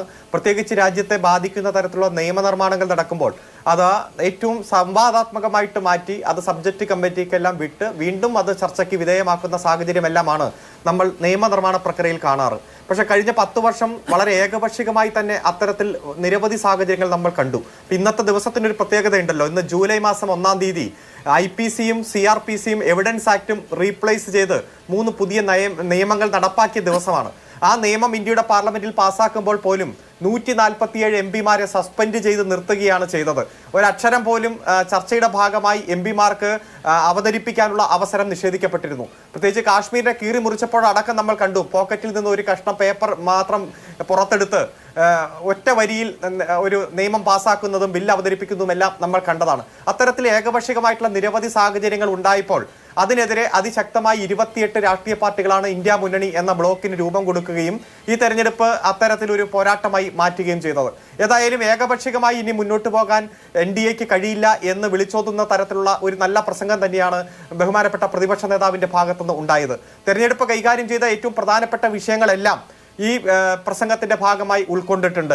പ്രത്യേകിച്ച് തെരഞ്ഞെടുപ്പിന് ശേഷം ഉയർന്നു വന്ന നീറ്റ് വിഷയം, അതിന്റെ ഭാഗമായി കുട്ടികൾക്കും യുവജനങ്ങളും ബാധിച്ചുകൊണ്ടിരിക്കുന്ന വിഷയങ്ങൾ, അതുപോലെ അഗ്നിവീറിന്റെ ഭാഗമായി ഈ തെരഞ്ഞെടുപ്പിൽ ഏറ്റവും ഗൗരവമായി തന്നെ യുവജനങ്ങൾ ചർച്ച ചെയ്ത വിഷയമാണ്. അതുപോലെ കർഷക സമരവുമായി ബന്ധപ്പെട്ടുകൊണ്ട് തൊഴിലാളികളുടെ പ്രശ്നം, മണിപ്പൂർ കലാപം ഉയർത്തിയ പ്രശ്നങ്ങളെല്ലാം ഇതിന്റെ ഭാഗമായിട്ട് ഉയർന്നു വന്നു. പക്ഷേ BJPക്ക് കുറച്ച് വിവാദങ്ങൾ ഉണ്ടാക്കാൻ പാകത്തിന് ചില മതചിഹ്നങ്ങൾ ഉയർത്തിക്കാണിക്കുന്ന ഒരു സാഹചര്യവും ഈ പ്രസംഗത്തിന്റെ ഭാഗത്ത് ഉണ്ടായി. അത് ശരിക്കും BJPക്ക് അവസരം പ്രയോജനപ്പെടുത്താൻ ഉതകുന്ന തരത്തിലേക്ക് മാറ്റേണ്ടിയിരുന്നില്ല എന്ന അഭിപ്രായമാണ് ഉള്ളത്. കാരണം മതനിരപേക്ഷതയ്ക്കാണ് ഈ രാജ്യത്തെ ജനങ്ങൾ വോട്ട് ചെയ്തത്. പ്രത്യേകിച്ച് ഏതെങ്കിലും ഒരു മതത്തിന്റെ ചിഹ്നത്തിന് വേണ്ടിയിട്ടല്ല, അല്ലെങ്കിൽ മതപരമായിട്ടുള്ള നിലപാട് ഉയർത്തിപ്പിടിച്ച സാഹചര്യത്തിനല്ല വോട്ട് ചെയ്തത്. പക്ഷെ ബാക്കി എല്ലാ കാര്യങ്ങളിലും അത് കവർ ചെയ്യാൻ കഴിഞ്ഞിട്ടുണ്ട്. അതോടൊപ്പം തന്നെ കള്ളക്കേസുകളിൽ കുടുക്കി പ്രതിപക്ഷ നേതാക്കന്മാരെ, പ്രത്യേകിച്ച് മുഖ്യമന്ത്രിമാരെ ജയിലിലടച്ച സാഹചര്യം. ഞാൻ പ്രതിപക്ഷത്തിന്റെ നേതാവാണ്, ഏതെങ്കിലും ഒരു പാർട്ടിയുടെ മാത്രം നേതാവല്ല. അതുകൊണ്ട് പ്രതിപക്ഷ നേതാക്കന്മാരെ കൂട്ടിയോജിപ്പിച്ച് കൊണ്ടുപോകാനുള്ള ഉത്തരവാദിത്തം കൂടി ഉണ്ട് എന്നത് വിളിച്ചോതിക്കൊണ്ടുള്ള ഒരു ഇടപെടലെല്ലാം ഉണ്ടായി. അതുകൊണ്ട് വരാൻ പോകുന്ന നാളുകൾ BJPക്ക് ഏകപക്ഷീയമായിട്ട് മുന്നോട്ട് പോകാൻ കഴിയില്ല. പ്രത്യേകിച്ച് ഭരണഘടനയെ ദുർബലപ്പെടുത്തുന്ന മതനിരപേക്ഷ കാഴ്ചപ്പാടുകളെയും ഫെഡറലിസത്തെയും തകർക്കുന്ന കഴിഞ്ഞ 10 വർഷത്തെ അവരുടെ രീതി തുടർച്ച കൊണ്ടുപോകാൻ കഴിയില്ല എന്ന് വിളിച്ചോതുന്ന പ്രസംഗം തന്നെയാണ്. പ്രത്യേകിച്ച് പ്രതിപക്ഷ നിരയിലെ മറ്റുള്ളവരും ഈ പ്രമേയത്തിന്റെ ഭാഗമായി, നന്ദി പ്രമേയത്തിന്റെ ഭാഗമായി, പ്രസംഗത്തിന്റെ ഭാഗമായി അവരുടെ വിഷയങ്ങൾ അവതരിപ്പിക്കുകയുണ്ടായിട്ടുണ്ട്. അതുകൊണ്ട് ഏകപക്ഷീയമായിട്ട് മുന്നോട്ട് പോകാൻ കഴിയില്ല എന്ന് വിളിച്ചോതുന്ന തരത്തിലുള്ള ഇടപെടലുകൾ ഇന്ത്യ മുന്നണിയുടെ ഭാഗത്തുനിന്ന് വളരെ ഐക്യത്തോടെ ഉയർന്നു വരും. ഡോക്ടർ മോഹൻ വർഗീസ്, നമ്മൾ രാഹുലിന്റെ പ്രസംഗത്തെക്കുറിച്ച് ഒരു റൗണ്ട് ചർച്ച പൂർത്തീകരിച്ചു. അദ്ദേഹം പരമശിവന്റെ ഫോട്ടോ ആണ് ആദ്യം ഉയർത്തി കാണിച്ചത്. പിന്നീട് അങ്ങോട്ടാണ് മറ്റ് പല മത നേതാക്കളുടെ ഫോട്ടോഗ്രാഫുകൾ അദ്ദേഹം ഉയർത്തുന്നത്. അതെല്ലാം ഏതാണ്ട് ഒരേ പോസ്റ്റിലുള്ള, അതായത് കൈപ്പത്തി ഇങ്ങനെ ഈ നിൽക്കുന്ന വിധത്തിലുള്ള ഫോട്ടോകളാണ്. അപ്പോൾ അദ്ദേഹം പരമശിവൻ സത്യത്തിൻ്റെ, നിർഭയത്വത്തിൻ്റെ, ശക്തിയുടെ ഒക്കെ പ്രതീകമാണ്. അദ്ദേഹം അഹിംസയുടെയും കൂടി പ്രതീകമാണ്. കാരണം തൃശ്ശൂലം അദ്ദേഹത്തിൻ്റെ എളുപ്പം എടുക്കാൻ പറ്റുന്ന വലത് വശത്തല്ല, ഇടതുവശത്താണ്, ഷോൾഡറിന് പുറകിലാണ്. അതിനർത്ഥം അഹിംസയുടെയും കൂടി പ്രതീകമാണ് ശിവൻ എന്ന് പറഞ്ഞു. ശരിക്കും കോൺഗ്രസിൻ്റെ ഒരു പൊളിറ്റിക്കൽ ഐഡിയോളജി വിശദീകരിക്കുകയായിരുന്നു. അത് പൂർണ്ണമായും സംവേദനക്ഷമമാണോ താങ്കളുടെ കാഴ്ചപ്പാടിൽ? രാഹുൽ ഗാന്ധിയെ സംബന്ധിച്ച് ഇന്നിപ്പോൾ ശിവനെയും ഗുരുനാനാക്കിനെയും ശ്രീബുദ്ധനെയും ഒക്കെ ആയിരുന്നോ, അതോ അംബേദ്കറെയും നെഹ്റുവിനെയും ഗാന്ധിജിയെയും ഒക്കെ ആയിരുന്നോ ഇൻവോക്ക് ചെയ്യേണ്ടത്? ശ്രീ അഭിലാഷ്, എൻ്റെ വ്യക്തിപരമായ അഭിപ്രായം, ഭരണഘടന ഉയർത്തിപ്പിടിച്ചുകൊണ്ട് പാർലമെന്റ് അംഗമായി സത്യപ്രതിജ്ഞ ചെയ്ത ശ്രീ രാഹുൽ ഗാന്ധി ഈ ദൈവസങ്കല്പങ്ങളെ അല്ലായിരുന്നു തൻ്റെ കന്നി പ്രസംഗത്തിൽ ഉയർത്തിക്കാട്ടേണ്ടത്. കാരണം നമ്മുടെ ഭരണഘടനാ പിതാക്കന്മാർ ഭരണഘടനാ നിർമ്മാണ സമിതിയിൽ കൂലങ്കഷമായി ചർച്ച ചെയ്തൊരു കാര്യമുണ്ട്. നമ്മുടെ സെക്യുലറിസം എല്ലാ മതങ്ങളെയും ഉൾക്കൊള്ളുന്നതാണ്. എന്നാൽ ഒരു പ്രത്യേക മതത്തെ ഔദ്യോഗിക മതമായി അംഗീകരിക്കുന്ന ഒരു ഭരണഘടനയല്ല. അപ്പം ഇവിടെ മതത്തെക്കുറിച്ച് കാര്യമായ ചർച്ചകൾക്കുള്ള പ്രസക്തി ഇവിടെ ഉണ്ടായിരുന്നില്ല. അപ്പം മതത്തിൻ്റെ പേരിൽ ഹിംസാത്മകത ഇവിടെ ഉണ്ടാകുന്നു എന്ന ഒരു ചെറിയ ചിന്ത, അതൊരു സങ്കല്പമാണ്. അപ്പം ഈ സങ്കല്പം അവതരിപ്പിച്ച രീതിയാണ് ചെറിയ തോതിൽ പാളിച്ചതിനെ പറ്റി. കാരണം അതായിരുന്നില്ല. പാർലമെൻറ്റിന് ചില മര്യാദകളുണ്ട്, ചില ചട്ടങ്ങളുണ്ട്. അവിടെ ചിത്രങ്ങൾ, പിന്നെ ശിവൻ്റെ ചിത്രമാകട്ടെ, ഗുരുനാനാക്കിൻ്റെ ചിത്രമാകട്ടെ, ഇതെല്ലാം വെച്ചുകൊണ്ട് ഈ കൈപ്പത്തി ചിഹ്നം ഇങ്ങനെ കാണിക്കുകയും ആ രൂപത്തിൽ എല്ലാവരും, യേശുക്രിസ്തു ഉൾപ്പെടെ എല്ലാവരും കൈപ്പത്തി ചിഹ്നത്തിൽ, അങ്ങനെയല്ലല്ലോ ആ ചിഹ്നത്തിൻ്റെ ഒരു അർത്ഥം കോൺഗ്രസ് പാർട്ടി പറയേണ്ടത്. ഇത് ഏമൂർ ഭഗവതി ക്ഷേത്രത്തിൽ, അത് കർണാടകത്തിലാണെന്നാണ് എൻ്റെ ഒരു ഓർമ്മ. അവിടെ 1980 ഇന്ദിരാഗാന്ധി, അല്ല 1977 ഇന്ദിരാഗാന്ധി ചിക്കമംഗളൂരിൽ 78 ചിക്കമംഗളൂരിൽ മത്സരിക്കാൻ വരുമ്പോഴാണ് അങ്ങനെ ഒരു കാര്യം ശ്രദ്ധയിൽപ്പെടുന്നതും. അന്ന് മുതലാണ് കോൺഗ്രസ് ആ ചിഹ്നം സ്വീകരിച്ചത്. രാഹുൽ ഗാന്ധി അതിന്റെ ചരിത്രത്തെക്കാൾ രാഹുൽ ഗാന്ധി ഉദ്ദേശിച്ചത് എല്ലാ മനുഷ്യരുടെയും, എല്ലാ ഇന്ത്യക്കാരുടെയും അഭയമുദ്രയായി, അഭയം കണ്ടെത്താൻ കഴിയുന്ന സ്ഥാനമായി കൈപ്പത്തി മാറുന്നു എന്നാണ് രാഹുൽ ഗാന്ധി പറയാൻ ഉദ്ദേശിച്ചത്. അത് പറയാൻ ഉദ്ദേശിച്ചത് അങ്ങനെയാണ്. പക്ഷേ ഒരു പൂർവാശ്രമമുണ്ടല്ലോ BJPക്കും ശ്രീ നരേന്ദ്രമോദിക്കും അമിത്ഷായ്ക്കും ഒക്കെ ഇങ്ങനെ ഒരു വാക്ക് വീണ് കിട്ടാനിരിക്കുകയാണ്. അപ്പൊ ആ വാക്ക്, അതായത് ഇങ്ങനെ ഒരു ഹിംസ എന്ന വാക്ക്, അത് ഏത് കോണ്ടെക്സ്റ്റിലാണ് പറഞ്ഞതെന്ന് ശ്രീ അഭിലാഷ് വളരെ വ്യക്തമായി അത് വിഷ്വൽസിൽ കാണിച്ചു. ഞാനത് മുഴുവൻ പ്രസംഗവും നേരിട്ട് ഈ ടി വിയിൽ കണ്ടതാണ്. യാതൊരു ആശയക്കുഴപ്പവും ആർക്കുമില്ല. പക്ഷേ അതിൽ നിന്നും, വിശാല സങ്കല്പത്തിൽ നിന്നും, അല്ലെങ്കിൽ വ്യാപകമായ ആ ഒരു പ്രസംഗത്തിൽ നിന്നും ഒരു വരി മാത്രം എടുത്തുകൊണ്ട് അതിൽ ഒരു പോയിന്റ് സ്കോർ ചെയ്യുന്ന ഭരണപക്ഷത്തെ പ്രധാനപ്പെട്ട ആളുകളെ നമ്മൾ കണ്ടു. ആ അവസരം ശ്രീ രാഹുൽ ഗാന്ധി ഒരിക്കലും ഉണ്ടാക്കി കൊടുക്കരുതായിരുന്നു. അതുകൊണ്ട് നമ്മൾ പറയും ഒരു പ്രതിപക്ഷ നേതാവിനെ കുറിച്ച് നമ്മൾ പറയുന്നത് എന്താ, അദ്ദേഹം ഒരു സ്റ്റേറ്റ്സ്മാൻ ആകണം, അദ്ദേഹം ഭാവി പ്രധാനമന്ത്രിയായി ഉയർത്തിക്കാട്ടാൻ താൻ യോഗ്യനാണ് എന്ന് തെളിയിക്കേണ്ടതാണ്. അവിടെ ഈ ഡോണ്ട് ടോക്ക് അബൌട്ട് പീപ്പിൾ, അതായത് only lesser mortals talk about people. അദ്ദേഹം സ്പീക്കറെ കുറിച്ച് പറഞ്ഞു. സ്പീക്കർ സഭാനാഥനാണ്, സ്പീക്കർ നിഷ്പക്ഷമായി ഇടപെടണം എന്ന് പറയുമ്പോഴും സ്പീക്കർ എൻ്റെ മുമ്പിൽ ചങ്കുവരിച്ച് നിന്നുകൊണ്ട് ഹസ്തദാനം ചെയ്തു. എന്നാൽ ശ്രീ നരേന്ദ്രമോദി എന്ന പ്രധാനമന്ത്രിയുടെ മുമ്പിൽ അദ്ദേഹം വളരെയധികം ഭവ്യതയോടെ കുനിഞ്ഞു നിന്ന് ഹസ്തദാനം ചെയ്തു എന്ന് പറയുമ്പോൾ അതൊരു വ്യക്തിപരമായ പരാമർശമാണ്. അങ്ങനെ സ്പീക്കറെ കുറിച്ച് സ്പീക്കറുടെ ചെയറിന് ഒരു ബഹുമാനം കൊടുക്കണം. ആ വ്യക്തിപരമായ പരാമർശം കുറച്ചുകൂടി വ്യത്യസ്തമായ വാക്കുകളിൽ ഉപയോഗിക്കാമായിരുന്നു. അതുകൊണ്ട് ആ വ്യക്തിപരമായ കാര്യങ്ങൾ ചെയ്യാൻ പാടില്ല. അതുപോലെ ഇൻസിഡൻസിനെ കുറിച്ച് വിശാലമായി സംസാരിച്ചു. ഇൻസിഡൻസ് എന്ന് പറയുന്നത് നമുക്ക് എപ്പോഴും സംസാരിച്ചതാണ്. മണിപ്പൂർ പല പ്രാവശ്യം പാർലമെന്റ് സംസാരിച്ചതാണ്. പ്രധാനമന്ത്രിയുടെ ഗാന്ധിയുടെ വാ തുറപ്പിക്കാൻ വേണ്ടി മണിപ്പൂർ വിഷയത്തിൽ അവിശ്വാസ പ്രമേയം പോലും അവതരിപ്പിച്ചതാണ് അന്നത്തെ പ്രതിപക്ഷം. അത് നടന്നില്ല. അപ്പം അതുകൊണ്ട് യഥാർത്ഥത്തിൽ വിഷയങ്ങൾ ഒന്നുകൂടി പറഞ്ഞു എന്നതിനേക്കാൾ അതിൽ അന്തർലീനമായ ആ കോൺസെപ്റ്റ്, അതാണ് അവിടെ ഡോക്ടർ മോഹൻ അഗ്നിവീർ ശരിക്കും BJPക്ക് ഇലക്ഷനിൽ തിരിച്ചടി ഉണ്ടാക്കാൻ ഇടയാക്കിയ സ്കീമുകളിൽ ഒന്നാണ്. വലിയ രോഷം ഈ അഗ്നിവീർ സ്കീമിനെതിരെ ഉണ്ട് ഉത്തരേന്ത്യയിൽ എന്നുള്ളത് ശരിയാണെങ്കിലും അഗ്നിവീർ സ്കീമിൽ ഷഹീദാവുന്നവർക്ക് എന്ന് വെച്ചാൽ അഗ്നിവീറുകളായി രക്തസാക്ഷിത്വം വഹിക്കുന്ന ആളുകൾക്ക് കോമ്പൻസേഷൻ കിട്ടുന്നില്ല എന്ന രാഹുൽ ഗാന്ധിയുടെ പരാമർശം എത്രമാത്രം വസ്തുതാപരമാണ് എന്നൊരു പ്രശ്നമുണ്ട്. പക്ഷേ നാളെ നിങ്ങൾ അഗ്നിവീറിനെ കുറിച്ച് കള്ളം പറഞ്ഞില്ലേ എന്ന് BJP പറയാൻ ഇടയാക്കുന്ന ഒരു സംഭവം ഇതായിരിക്കും. അഭിലാഷ്, ഈ ഫാക്ട് ചെക്ക് എന്ന് പറഞ്ഞൊരു കാര്യമുണ്ട്. ഒരു പ്രതിപക്ഷ നേതാവ്, ഒരു ക്യാബിനറ്റ് റാങ്കുള്ള ആളാണ്. അദ്ദേഹം സംസാരിക്കുമ്പോൾ വസ്തുതാപരമായി വേണം സംസാരിക്കാൻ. അങ്ങനെ ഈ യാതൊരു ഇതും കിട്ടിയിട്ടില്ല, നഷ്ടപരിഹാരം കിട്ടിയിട്ടില്ല എന്ന് പറയുമ്പോൾ അത് മൊത്തത്തിൽ പുകച്ചങ്ങ് പറയുകയല്ല വേണ്ടത്. വ്യക്തമായി പറയണം, തെളിവുകൾ സഹിതം പറയണം. ഇത്രയാണ് കിട്ടാനുള്ളത്, അല്ലെങ്കിൽ ഇന്നതാണ് പ്രോമിസ്, ഇന്നത് കിട്ടിയിട്ടില്ല എന്ന് പറയാൻ അവിടെ രാഹുൽ ഗാന്ധി കഴിഞ്ഞിട്ടില്ല. വ്യാപകമായി അങ്ങ് പറഞ്ഞു പോയി എന്നതല്ലാതെ കൃത്യമായി. അപ്പോൾ ആ ഒരു പോയിന്റ് തീർച്ചയായും ഭാരതീയ ജനതാ പാർട്ടി നാളെ പാർലമെന്റ് സമ്മേളനത്തിൽ അത് ഉന്നയിക്കും. അതുകൊണ്ട് 100 വട്ടം ആലോചിച്ചിട്ട് പറയേണ്ട കാര്യങ്ങളാണ്. ഒരു സങ്കല്പവും കോൺസെപ്റ്റും പറയുന്നത് പോലല്ല, വസ്തുതകളെ കുറിച്ച് പരാമർശിക്കുമ്പോൾ പഠിച്ചുകൊണ്ട് പറയാനുള്ള ചുമതലയും പ്രതിപക്ഷ നേതാവിന് ഉണ്ട് എന്നതാണ്. ശരി, ഞാൻ ശ്രീ ഗോപാലകൃഷ്ണനിലേക്കാണ് അടുത്ത. അതിനു മുമ്പ് അദ്ദേഹം നേരത്തെ കാണിച്ച ബൈറ്റിന് ദൈർഘ്യം പോരാ, കുറച്ചുകൂടി വേണമെന്ന് പറഞ്ഞിരുന്നു. അതിലൊരു മിനിറ്റെങ്കിലും ഉള്ള ഒരു ബൈറ്റ് ഒന്ന് കേൾപ്പിക്കും. डरो मत, डराओ मत। और दूसरी तरफ शिव जी कहते हैं डरो मत, डराओ मत, अभय मुद्रा दिखाते हैं, अहिंसा की बात करते हैं, त्रिशूल को जमीन में गाड़ देते हैं। और जो लोग अपने आप को हिंदू कहते हैं वो 24 घंटा हिंसा हिंसा हिंसा, नफरत नफरत नफरत, असत्य सत्य असत्य।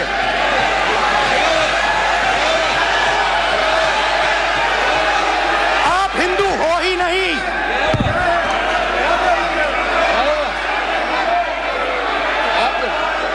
ഇപ്പോ ശ്രീ ഗോപാലകൃഷ്ണൻ, താങ്കൾ ഉന്നയിച്ച ആ വാചകം കേട്ടല്ലോ. ഹിന്ദു ആണ് എന്ന് പറയുന്നവർ 24 മണിക്കൂറും ഹിംസ ഹിംസ ഹിംസ എന്ന് പറയുന്നു, വെറുപ്പ് വെറുപ്പ് വെറുപ്പ് എന്ന് പറയുന്നു, അസത്യം അസത്യം അസത്യം, നിങ്ങൾ ഹിന്ദു അല്ല. ഇതാണ് രാഹുൽ ഗാന്ധി പറഞ്ഞിരിക്കുന്നത്. വളരെ കൃത്യമാണത്. ഇനി അക്കാര്യത്തിൽ ഒരു ക്ലാരിറ്റിയുടെ പ്രശ്നമുണ്ട് എന്ന് എനിക്ക് തോന്നുന്നില്ല. രാഹുൽ ഗാന്ധി ഉദ്ദേശിച്ചത് ഹിന്ദു എന്ന് പറയുന്നവരാണ്. യഥാർത്ഥ ഹിന്ദു എന്താണെന്ന് അദ്ദേഹം ശിവനെ ഉദ്ധരിച്ച് പറയുന്നുണ്ട്.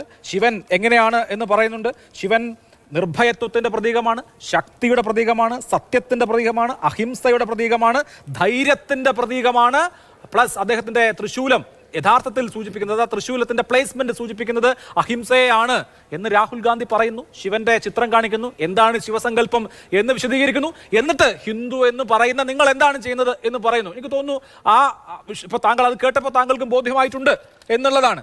അപ്പോൾ രാഹുൽ ഗാന്ധി എന്താണോ നിങ്ങളുടെ ആയുധം, ആ ആയുധം എടുത്തിരിക്കുകയാണ്. അപ്പോൾ ശ്രീരാമനെ എത്ര തവണ നരേന്ദ്രമോദി ഇൻവോക്ക് ചെയ്തിട്ടുണ്ട്, എത്ര തവണ ശ്രീരാമനെ ഉപയോഗിച്ചിട്ടുണ്ട്, മറ്റ് ദേവതകളെ ഉപയോഗിച്ചിട്ടുണ്ട്. ഇപ്പൊ രാഹുൽ ഗാന്ധിക്ക് എങ്ങനെ ഉപയോഗിക്കാം? ശിവൻ എന്ന് പറയുന്നത് ഇപ്പൊ രാഹുൽ ഗാന്ധി ചോദിച്ച പോലെ നിങ്ങളുടെ സ്വത്തൊന്നും അല്ലല്ലോ. ഞാൻ താങ്കൾ പറഞ്ഞതിന് ഉത്തരം പറയുന്നതിനോടൊപ്പം താങ്കൾക്ക് ഞാൻ ഒരു വീഡിയോ അയച്ചു തന്നിട്ടുണ്ട്. ആ വീഡിയോയിൽ കുറച്ചുകൂടെ ക്ലാരിറ്റി ഉണ്ട്. ഇപ്പോൾ താങ്കൾ ഇവിടെ കാണിച്ചിട്ടുള്ള വീഡിയോയിൽ ഈ പറഞ്ഞ പദങ്ങളുണ്ട്, പക്ഷേ അതിനകത്തൊരു വാക്കുണ്ട്. അതെന്താ? ആ വാക്കാണ് ഞാൻ ഇത്രയും നേരം താങ്കളോട് പറഞ്ഞുകൊണ്ടിരുന്നത്. ജോ ആപ്നെ ആപ്കോ ഹിന്ദു ബോൽത്താ, ഹിംസ ഹിംസ ഹിംസ, നഫരത്ത് നഫരത്ത് നഫരത്ത് എന്ന് പറഞ്ഞിട്ട് അദ്ദേഹം പറയുന്നുണ്ട്. ആ സമയത്ത് ഭരണപക്ഷ ബെഞ്ചിൽ നിന്ന് എല്ലാവരും എഴുന്നേറ്റ് നിൽക്കുന്നു, എല്ലാവരും അതിശക്തമായി അതിൽ പ്രതിഷേധിക്കുന്നു. അപ്പോഴാണ് ഈ ഒലക്ക കൊണ്ട് ഭരണപക്ഷത്തെ അടിക്കാമെന്ന് വിചാരിച്ച ഒലക്ക സ്വന്തം തലയിൽ അടികിട്ടി, സ്വന്തം തലയിൽ വീണു എന്ന് കണ്ടപ്പോൾ രാഹുൽ ഗാന്ധി ഒന്നും മാറ്റി. നിങ്ങളല്ല ഹിന്ദുക്കൾ എന്ന് പറഞ്ഞ്, നിങ്ങളല്ല ഇത് എന്ന് പറഞ്ഞൊന്നും മാറ്റിയത്. ഇതാണ് ഇന്ന് പാർലമെൻറ്റിൽ ഉണ്ടായിരിക്കുന്ന കാര്യം. പക്ഷെ ഞാനൊന്ന് നിങ്ങളോട് പറയാം. ഹിന്ദുക്കൾ അക്രമകാരികളാണ് എന്ന് പറഞ്ഞതിനെ ചില ഹിന്ദുക്കൾ എന്ന് വ്യാഖ്യാനിച്ച്, അത് BJPക്കാർ എന്ന് വ്യാഖ്യാനിച്ച് മലയാളത്തിലെ നിങ്ങളടക്കമുള്ള മാധ്യമ പ്രവർത്തകർ വല്ലാതെ നരേറ്റീവ് സൃഷ്ടിക്കുന്നുണ്ട്. എനിക്കതിലൊന്നും ഒരു വിരോധവുമില്ല. നിങ്ങൾക്കത് ചെയ്യാം. നാൾ കുറേയായി നിങ്ങൾ ചെയ്തുകൊണ്ടിരിക്കുന്നതാണ്. BJPയെ തോൽപ്പിക്കാൻ നിങ്ങൾ ശ്രമിക്കുകയാണ്. എങ്കിൽ രാഹുൽ ഗാന്ധി പാർലമെൻറ്റിൽ പറയേണ്ടിയിരുന്നത് BJPക്കാരായ നിങ്ങൾ ഹിന്ദുക്കളുടെ പേര് പറഞ്ഞുകൊണ്ട് ആക്രമണം നടത്തുകയായിരുന്നു എന്ന് പറഞ്ഞിട്ടില്ല. അങ്ങനെയല്ല അദ്ദേഹം പറഞ്ഞത്. മലയാളം അറിയുന്നവർക്കും ഹിന്ദി അറിയുന്നവർക്കും കാര്യം നന്നായി മനസ്സിലാക്കിയിട്ടുണ്ട്. പക്ഷെ എൻ്റെ ചോദ്യം അതല്ല. എൻ്റെ ചോദ്യം പാർലമെൻറ്റിൽ, നിങ്ങളുടെ ചോദ്യം എന്താ? പാർലമെൻറ്റിൽ ഉലച്ചോ? പാർലമെൻറ്റിൽ അദ്ദേഹം അപക്വമായിട്ടുള്ള അവാസ്തവമായ കാര്യം ഒരു പ്രതിപക്ഷ നേതാവ് 10 വർഷത്തിന് ശേഷം ഇന്ത്യക്ക് കിട്ടുമ്പോൾ, അത് രാഹുൽ ഗാന്ധിയല്ല, ആരാണെങ്കിലും ആവട്ടെ, ആ പ്രതിപക്ഷ നേതാവ് ഉപയോഗിക്കേണ്ട പദങ്ങൾ, ഉപയോഗിക്കേണ്ട ഭാഷ, ഉപയോഗിക്കേണ്ട പക്വത, ഉപയോഗിക്കേണ്ട എവിടം വരെ ഉപയോഗിക്കാം, ഏതൊക്കെ പറയാം എന്ന രീതിയിലാണ് പറയേണ്ടത്. ഇത് പൊതുമൈതാനത്തെ പ്രസംഗം മാതിരി, തെരുവിലെ രാഷ്ട്രീയ പ്രവർത്തനം മാതിരി, രാഷ്ട്രീയ പ്രസംഗം മാതിരി അല്ല പാർലമെൻറ്റിൽ പ്രസംഗിക്കേണ്ടത്. അതിൻ്റെ ഒരു പക്വത അദ്ദേഹത്തിന് കൈവന്നിട്ടില്ലാത്തത് കൊണ്ടാണ് അവാസ്തവമായ, ഒത്തൻറ്റിസിറ്റി ഇല്ലാത്ത കാര്യങ്ങൾ അദ്ദേഹം സൂചിപ്പിച്ചത്. അപ്പോൾ താങ്കൾ നേരത്തെ യേശുക്രിസ്തുവിൻ്റെ കാര്യം പറഞ്ഞു. യേശുക്രിസ്തുവിന് അഭയമുദ്രയുണ്ടോ? യേശുക്രിസ്തുവിൻ്റെ അഭയമുദ്രയിൽ ഞാൻ എപ്പോഴും ശ്രദ്ധിച്ചിട്ടുണ്ട്, 5 വിരലും ഉയർത്തിയിട്ടല്ല യേശുക്രിസ്തു നിൽക്കുന്നത്. നിങ്ങൾ വേണം യേശുക്രിസ്തുവിൻ്റെ ആ ചിഹ്നം നോക്കിക്കോളൂ, അതിനകത്ത് കൈപ്പത്തിയില്ല. ആ കൈപ്പത്തിയിൽ 2 3 കൈവിരൽ മാത്രമാണ് ഉയർന്നിരിക്കുന്നത്, ബാക്കി മടങ്ങിയിട്ടാണ് ഇരിക്കുന്നത്. മാത്രമല്ല എല്ലാവരുടെയും കൈപ്പത്തിയാണ് ഞങ്ങളുടെ കൈപ്പത്തി എന്ന് പറയുന്നത് ഒരു തരം 3ാം കട രാഷ്ട്രീയ പ്രസംഗമല്ലേ? അത് മതത്തെ തന്നെ ചൂണ്ടിക്കാണിച്ചുകൊണ്ടുള്ളതല്ലേ? അത് മതത്തിൻ്റെ പേരിലുള്ള ഭാഷയല്ലേ? ഇത്രയും കാലം മതേതരത്വം പറയുന്ന ആളുകൾ ഈ രീതിയിലാണോ പ്രസംഗിക്കേണ്ടത്? ഇനി അഗ്നിവീരിന്, ഞാൻ നേരത്തെ അഗ്നിവീരിൻ്റെ കാര്യം പറഞ്ഞു. ഇനി ഞാൻ 1-2 കാര്യങ്ങളോട് സൂചിപ്പിച്ചോട്ടെ. മിസ്റ്റർ കോൺഗ്രസിൻ്റെ ഇവിടുത്തെ പ്രതിനിധി അടക്കം, നിങ്ങൾ ഇന്ന് ഹിന്ദു സമൂഹം, ഹിന്ദുക്കൾ എന്ന് പറയുന്ന ആളുകൾ അക്രമകാരികളാണ് എന്ന് പറയുമ്പോൾ 1987 30% ഉണ്ടായിരുന്ന കാശ്മീരിലെ ഹിന്ദുക്കൾ ഇന്ന് 1% നിങ്ങൾ എന്നെങ്കിലും ഒരു വാക്കതിനെതിരെ സംസാരിച്ചിട്ടുണ്ടോ? അവരേത് മതത്തിനു വേണ്ടിയിട്ടാണ് വാദിക്കുന്നത്?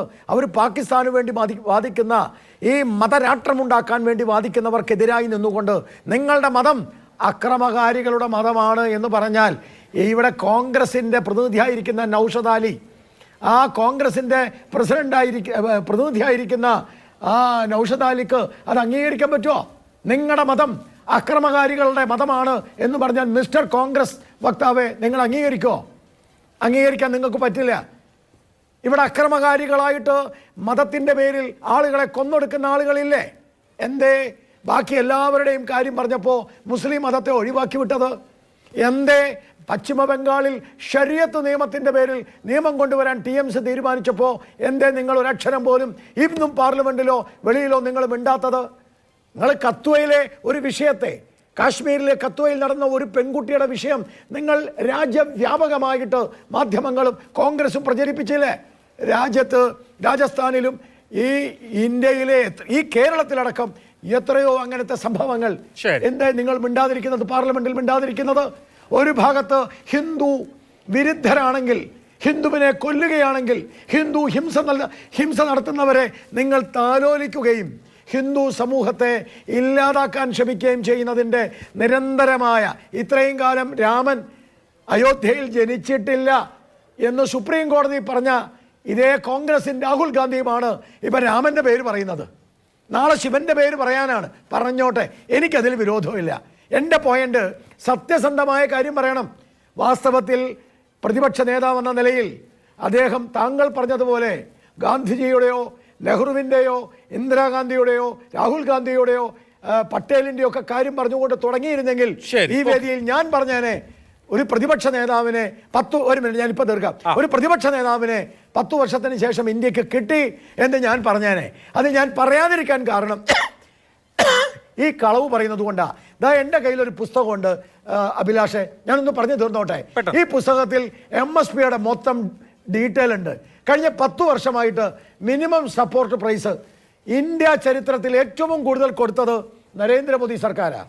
നിങ്ങൾക്ക് ആർക്ക് വേണമെങ്കിലും പൊതുസമൂഹത്തിന് മുമ്പിൽ മാതൃഭൂമി ഒരു ചർച്ച വച്ചാൽ ഞാനത് ആ ചർച്ചയിൽ പങ്കെടുക്കാം. ഇന്ത്യ ചരിത്രത്തിൽ മിനിമം സപ്പോർട്ട് പ്രൈസ് അഥവാ MSP ഏറ്റവും കൂടുതൽ കൊടുത്തത് നരേന്ദ്രമോദിയാണ്. അതിനെക്കുറിച്ചാണ് കളവ് പറഞ്ഞത്. അതുകൊണ്ട് കഴിഞ്ഞ് ഞാൻ നിർത്തി. അതുകൊണ്ടാണ് ചൗഹാൻ എഴുന്നേറ്റ് നിന്നത്? അഗ്നിവീറിനെ കുറിച്ച് സംസാരിച്ചു, കളവ് പറഞ്ഞു, അപ്പോഴാണ് രാജ്നാഥ് സിംഗ് എഴുന്നേറ്റ് നിന്നത്. സഭാ ചട്ടം ലംഘിച്ച് 349 16 ഭാഗം ലംഘിച്ചപ്പോ, ഒരു മിനിറ്റ് ഞാൻ തീർത്തോട്ടെ, അപ്പോഴാണ് അമിത്ഷാ എഴുന്നേറ്റ് നിന്നത്. ഹിന്ദുക്കൾ മുഴുവനും ഹിംസ ചെയ്യുന്നു എന്ന് പറഞ്ഞപ്പോഴാണ് നരേന്ദ്രമോദി എഴുന്നേറ്റ് നിന്നത്. അല്ലാണ്ട് രാഹുൽ ഗാന്ധിയെ പേടിച്ചിട്ടല്ല. രാഹുൽ ഗാന്ധിയെ ഞങ്ങൾക്ക് ഒരു പേടിയില്ല. നല്ലൊരു പ്രതിപക്ഷം ഉണ്ടാവണം. ലാസ്റ്റ് പോയിന്റ്, 240 വോട്ട് കിട്ടി, 240 സീറ്റ് കിട്ടി ഇന്ത്യ ഭരിക്കുന്ന ഞങ്ങളെ ജനം തോൽപ്പിച്ചു. 100 സീറ്റ് കഷ്ടിച്ച് കിട്ടിയ കോൺഗ്രസിനെ ജനം ജയിപ്പിച്ചു എന്നൊക്കെ ഒരു പാർലമെന്റിൽ പറയുമ്പോൾ ഒരു അന്തസ് വേണ്ടേ? ശരി, ഓക്കെ, അതാണ് പോയിന്റ്. എന്തായാലും ഞാൻ പ്രേക്ഷകരോട് പറയുന്നത് രാഹുൽ ഗാന്ധിയുടെ പ്രസംഗം യൂട്യൂബിൽ അവൈലബിൾ ആണ്. മുഴുവനായിട്ട് കേൾക്കുക എന്നുള്ളത് മാത്രമാണ്. പരസ്പരം നമ്മൾ തർക്കിച്ച് ആ കാര്യത്തിലൊരു തീരുമാനം എടുക്കാൻ പറ്റുമെന്ന് തോന്നുന്നില്ല. എന്തായാലും ഹിന്ദുക്കൾ എല്ലാവരും ഹിംസ ചെയ്യുന്നവരാണോ അല്ലയോ, അങ്ങനെയാണോ രാഹുൽ ഗാന്ധി പറഞ്ഞതെന്ന് ആളുകൾ രാഹുൽ ഗാന്ധിയുടെ മുഴുവൻ പ്രസംഗം കേൾക്കട്ടെ. ഞാൻ ആ വിഷയം അവിടെ വിടുന്നു. ഇനി ശ്രീ നൗഷാദ് അലി, താങ്കളോട് ചോദിക്കാനുള്ള ചോദ്യം, രാഹുൽ ഗാന്ധി പ്രതിപക്ഷ നേതാവായി നടത്തുന്ന ആദ്യത്തെ പ്രസംഗത്തിൽ ഒരുപാട് ഫാക്റ്റുകൾ ഉണ്ടാവേണ്ടതാണ്. ഒരുപാട് വിഷയങ്ങൾ അദ്ദേഹം റേസ് ചെയ്തു. പക്ഷേ പല പോയിന്റ്സും വളരെ ഫ്ലിംസി ആയി പോയോ. അദ്ദേഹം പറയുന്ന ഒരു കാര്യം, പ്രധാനമന്ത്രി എന്നെ കാണുമ്പോൾ ചിരിക്കുന്നില്ല, ഗ്രീറ്റ് ചെയ്യുന്നില്ല.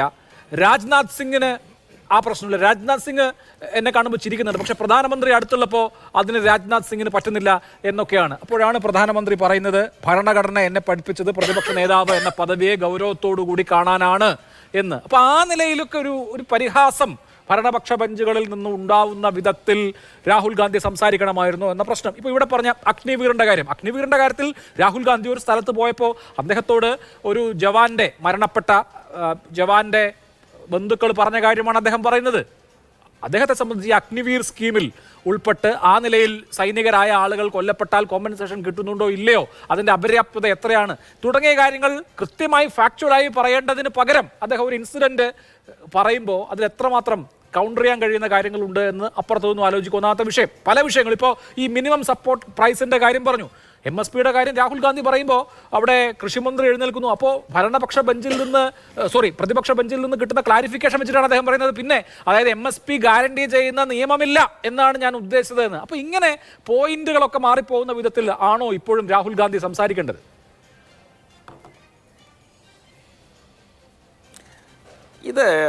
ഇത് രാഹുൽ ഗാന്ധിയുടെ പ്രസംഗത്തിൽ നിങ്ങൾക്ക് പ്രത്യേകിച്ച് ഒരു പിഴവുകൾ കണ്ടെത്താൻ സാധിക്കാതെ വരുമ്പോൾ ഉള്ള നിങ്ങളുടെ ഒരു മെറ്റിക്കുലസ് ആയ ഒരു അവലോകനത്തിൻ്റെ ഭാഗമായിട്ട് നിങ്ങൾ ചോദിക്കുന്നതായിട്ടാണ് ഞാൻ മനസ്സിലാക്കുന്നത്. ഞാൻ നേരത്തെ ഇവിടെ മോഹൻ വർഗീസ് ഇവിടെ ചില കാര്യങ്ങൾ സൂചിപ്പിക്കുകയുണ്ടായി, മതവിശ്വാസമൊക്കെ ആയിട്ട് ബന്ധപ്പെട്ട്.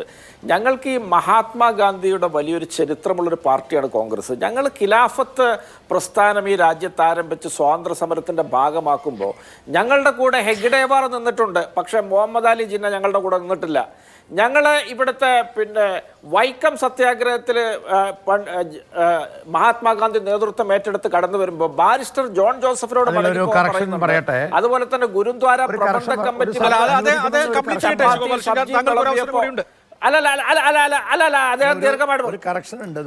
ഇവിടെ ചപ്പാത്തിയും സബ്ജിയും വിളമ്പാൻ പറഞ്ഞപ്പോ അവരോട് തിരിച്ചു പോകാൻ വേണ്ടി പറഞ്ഞിട്ടുണ്ട്.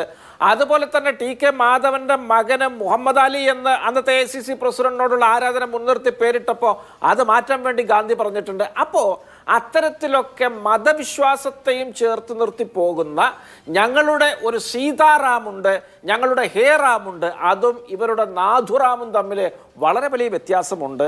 ഞങ്ങളത് എല്ലാ കാലത്തും ഉയർത്തിപ്പിടിക്കാൻ തന്നെയാണ് തീരുമാനിച്ചിട്ടുള്ളത്. ഇന്ന് ഇന്ത്യൻ പാർലമെന്റിലെ ബഹുസ്വരതയുടെ വലിയ വിളംബരമാണ് രാഹുൽ ഗാന്ധി നടത്തിയത്. ഞങ്ങളുടെ കൈപ്പത്തിയിൽ എല്ലാ മതത്തിൻ്റെയും ചൈതന്യമുണ്ട് എന്ന് പറയുന്നത് ഞങ്ങൾ അഭിമാനത്തോടു കൂടിയാണ്. അതിനകത്തൊന്നും യാതൊരു തർക്കവുമില്ല. പാലക്കാട്ടെ ക്ഷേത്ര പരിസരത്ത് നിന്നാണ് കൈപ്പത്തി എന്ന ചിഹ്നം ശ്രീ K കരുണാകരൻ ഇന്ദിരാഗാന്ധിയെ പരിചയപ്പെടുത്തി കൊടുത്ത് സംഭവിച്ചതല്ലാതെ കർണാടകയിൽ നിന്നല്ല എന്നുള്ളതാണ് ഞാൻ മനസ്സിലാക്കുന്നത് എന്നുകൂടി ശ്രീ മോഹൻ വർഗീസിന് അദ്ദേഹത്തെ ഓർമ്മിപ്പിക്കാൻ ഞാൻ ആഗ്രഹിക്കുകയാണ്. പിന്നെ രാഹുൽ ഗാന്ധിയെ സംബന്ധിച്ചിടത്തോളം അദ്ദേഹം MSPയെ കുറിച്ച് പറഞ്ഞത്, MSP എന്നത് ഇവിടെ 1950-കൾ തൊട്ട് ഈ രാജ്യത്ത് നിലവിലുള്ള കാര്യമാണ്. MSP ഇവിടെ ആരും മാറ്റിയിട്ടൊന്നുമില്ല. പക്ഷേ MSPക്ക് സർക്കാർ ഗ്യാരണ്ടി വേണം. ഇവിടെ കർഷകർ പിന്നെ ഇവിടുത്തെ സമരത്തിൽ മരിച്ചിട്ടൊരു മിനിറ്റ് മൗനം ആചരിക്കാൻ പോലും കഴിഞ്ഞ ലോക്സഭാ വേളയിൽ സമ്മതിക്കാത്ത ആളുകളാണ് ഈ രാജ്യം ഭരിക്കുന്നത്. ആതങ്കവാദി എന്നാണ് അവരെ വിളിച്ചത്. ഈ നാട്ടിലെ കർഷക നിയമങ്ങൾ കർഷകരെ ദ്രോഹിച്ച് അദാനിക്കും അംബാനിക്കും മെച്ചമുണ്ടാക്കാൻ, ഈ നാട്ടിലെ ഗോത്രവർഗ ജനതയ്ക്കെതിരായ, ഈ നാട്ടിലെ കാനനവാസികൾക്കൊക്കെ എതിരായ നിയമങ്ങൾ ഈ കോർപ്പറേറ്റുകൾക്ക് വേണ്ടി ഉണ്ടാക്കിയ ഈ സർക്കാരിനെയാണ് ഇവിടുത്തെ രാഹുൽ ഗാന്ധി എതിർത്തത്. പിന്നെ അഗ്നിവീർ പദ്ധതിയെ സംബന്ധിച്ച് ഈ കഴിഞ്ഞ ലോക്സഭാ തെരഞ്ഞെടുപ്പിൽ ഉത്തരേന്ത്യയിലെ യുവാക്കളുടെ ഇടയിൽ വലിയ പ്രതിഷേധമുണ്ടാക്കിയ വലിയൊരു പിന്നെ BJP വിരുദ്ധ വികാരത്തിന് കാരണമായ ഒരു സമരമായിരുന്നു അഗ്നിവീർ പുനഃപരിശോധിക്കണമെന്ന് കഴിഞ്ഞ തെരഞ്ഞെടുപ്പിന്റെ വേളയിൽ ഇവിടുത്തെ പിന്നെ BJPയുടെ നേതാക്കൾ തന്നെ പറഞ്ഞത് ഞാൻ കേട്ടിട്ടുണ്ട്, നമ്മളൊക്കെ വായിച്ചറിഞ്ഞിട്ടുണ്ട്. രാഹുൽ ഗാന്ധി പറഞ്ഞ ഓരോ സംഭവവും ഈ രാജ്യത്ത് വളരെ പ്രസക്തമായ സംഭവമാണ്. അതിനകത്ത് ആർക്കെങ്കിലും കൃത്യമായ ആധികാരികത വേണമെന്നുണ്ടെങ്കിൽ പാർലമെന്റിന്റെ സമ്മേളനം ഇന്ന് അവസാനിച്ചിട്ടില്ലല്ലോ, ഒന്ന് തുടങ്ങിയാണല്ലോ. നാളുകളിലും മറ്റന്നാളും ഒക്കെ നമുക്ക് ഡിബേറ്റുകളാവാം. ഏതാണ് ഓതന്റിസിറ്റി ഉള്ളത് അല്ലാത്ത എന്നൊക്കെ നമുക്ക് പറയാം. പിന്നെ ഗോപാലകൃഷ്ണൻ ഇവിടെ ഒബ്ജക്ഷൻ ഉയർത്തിയത് ഹെഗ്ഡേവാർ ഖിലാഫത്ത് സമരത്തിന്റെ ഭാഗമായിട്ട് വന്നു എന്ന് ഞാൻ പറഞ്ഞതിനെ എതിർത്താണ് അദ്ദേഹം ഒബ്ജക്ഷൻ ഉണ്ടാക്കിയതെങ്കിൽ ഹെഗ്ഡേവാർ ഖിലാഫത്ത് സമരത്തിന്റെ ഭാഗമായിട്ടെന്ന് 1.5 വർഷത്തോളം ബീഹാറിൽ ജയിൽവാസം അനുഭവിച്ച ഒരു വ്യക്തിയാണ് എന്ന് അദ്ദേഹത്തിന്റെ അറിവിലേക്ക് ഞാൻ പറയുകയാണ്. അദ്ദേഹത്തിന് അതിന്റെ വല്ല വിശദാംശങ്ങൾ വേണമെങ്കിൽ ഞാൻ തരാം. അന്ന് അദ്ദേഹം RSS ഒന്നും ഉണ്ടാക്കിയിട്ടില്ല. ഹിന്ദു മഹാസഭയൊക്കെ അന്ന് കോൺഗ്രസിന്റെ കൂടെ ഭാഗമായിട്ട് പ്രവർത്തിച്ച് മുന്നോട്ട് പോകുന്നതാണ്. കോൺഗ്രസ്സിൽ ഇരട്ട അംഗത്വത്തിന് ഒരിക്കലും അസാധുത അല്ലെങ്കിൽ സാധുത ഇല്ലായ്മ ഉള്ളൊരു കാലമല്ല അത്. അപ്പൊ അതൊക്കെയാണ് ചരിത്രം. അതാണ് അദ്ദേഹത്തിന്റെ ഒബ്ജക്ഷൻ എങ്കിൽ ഞാൻ ഒരുപക്ഷെ എനിക്ക് അവസരം ഉണ്ടാകില്ല എന്ന് മനസ്സിലാക്കിക്കൊണ്ട് മുൻകൂട്ടി പറയുകയാണ്. അപ്പൊ രാഹുൽ ഗാന്ധി തീർച്ചയായിട്ടും സമഗ്രമായിട്ടാണ് ഇന്ന് ഇടപെട്ടത്. അദ്ദേഹത്തിലെ ഒരു രാഷ്ട്രീയക്കാരൻ എത്രമാത്രം ഈ രാജ്യത്ത് ഉയർന്ന് പിന്നെ അതിന്റെ പക്വമായ നില കൈവരിച്ചു എന്നുള്ളത് ഇന്ന് നമുക്ക് മനസ്സിലായി. അദ്ദേഹത്തിന്റെ ഓരോ വാചകങ്ങൾക്കും പ്രകോപിതരായിട്ട് ബഹളമുണ്ടാക്കി അലങ്കോലപ്പെടുത്തി മൈക്കൊക്കെ ഓഫ് ചെയ്യുന്ന തറവേല വരെ കാണിച്ചു നോക്കുന്ന BJPക്കാരൊക്കെയാണ് പാർലമെന്റ്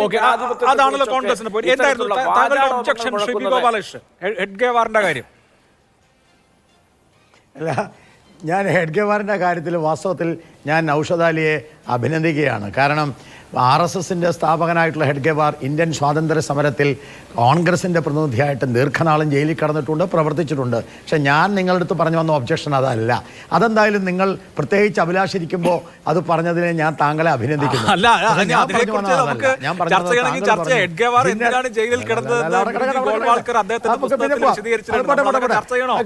പോട്ടെ.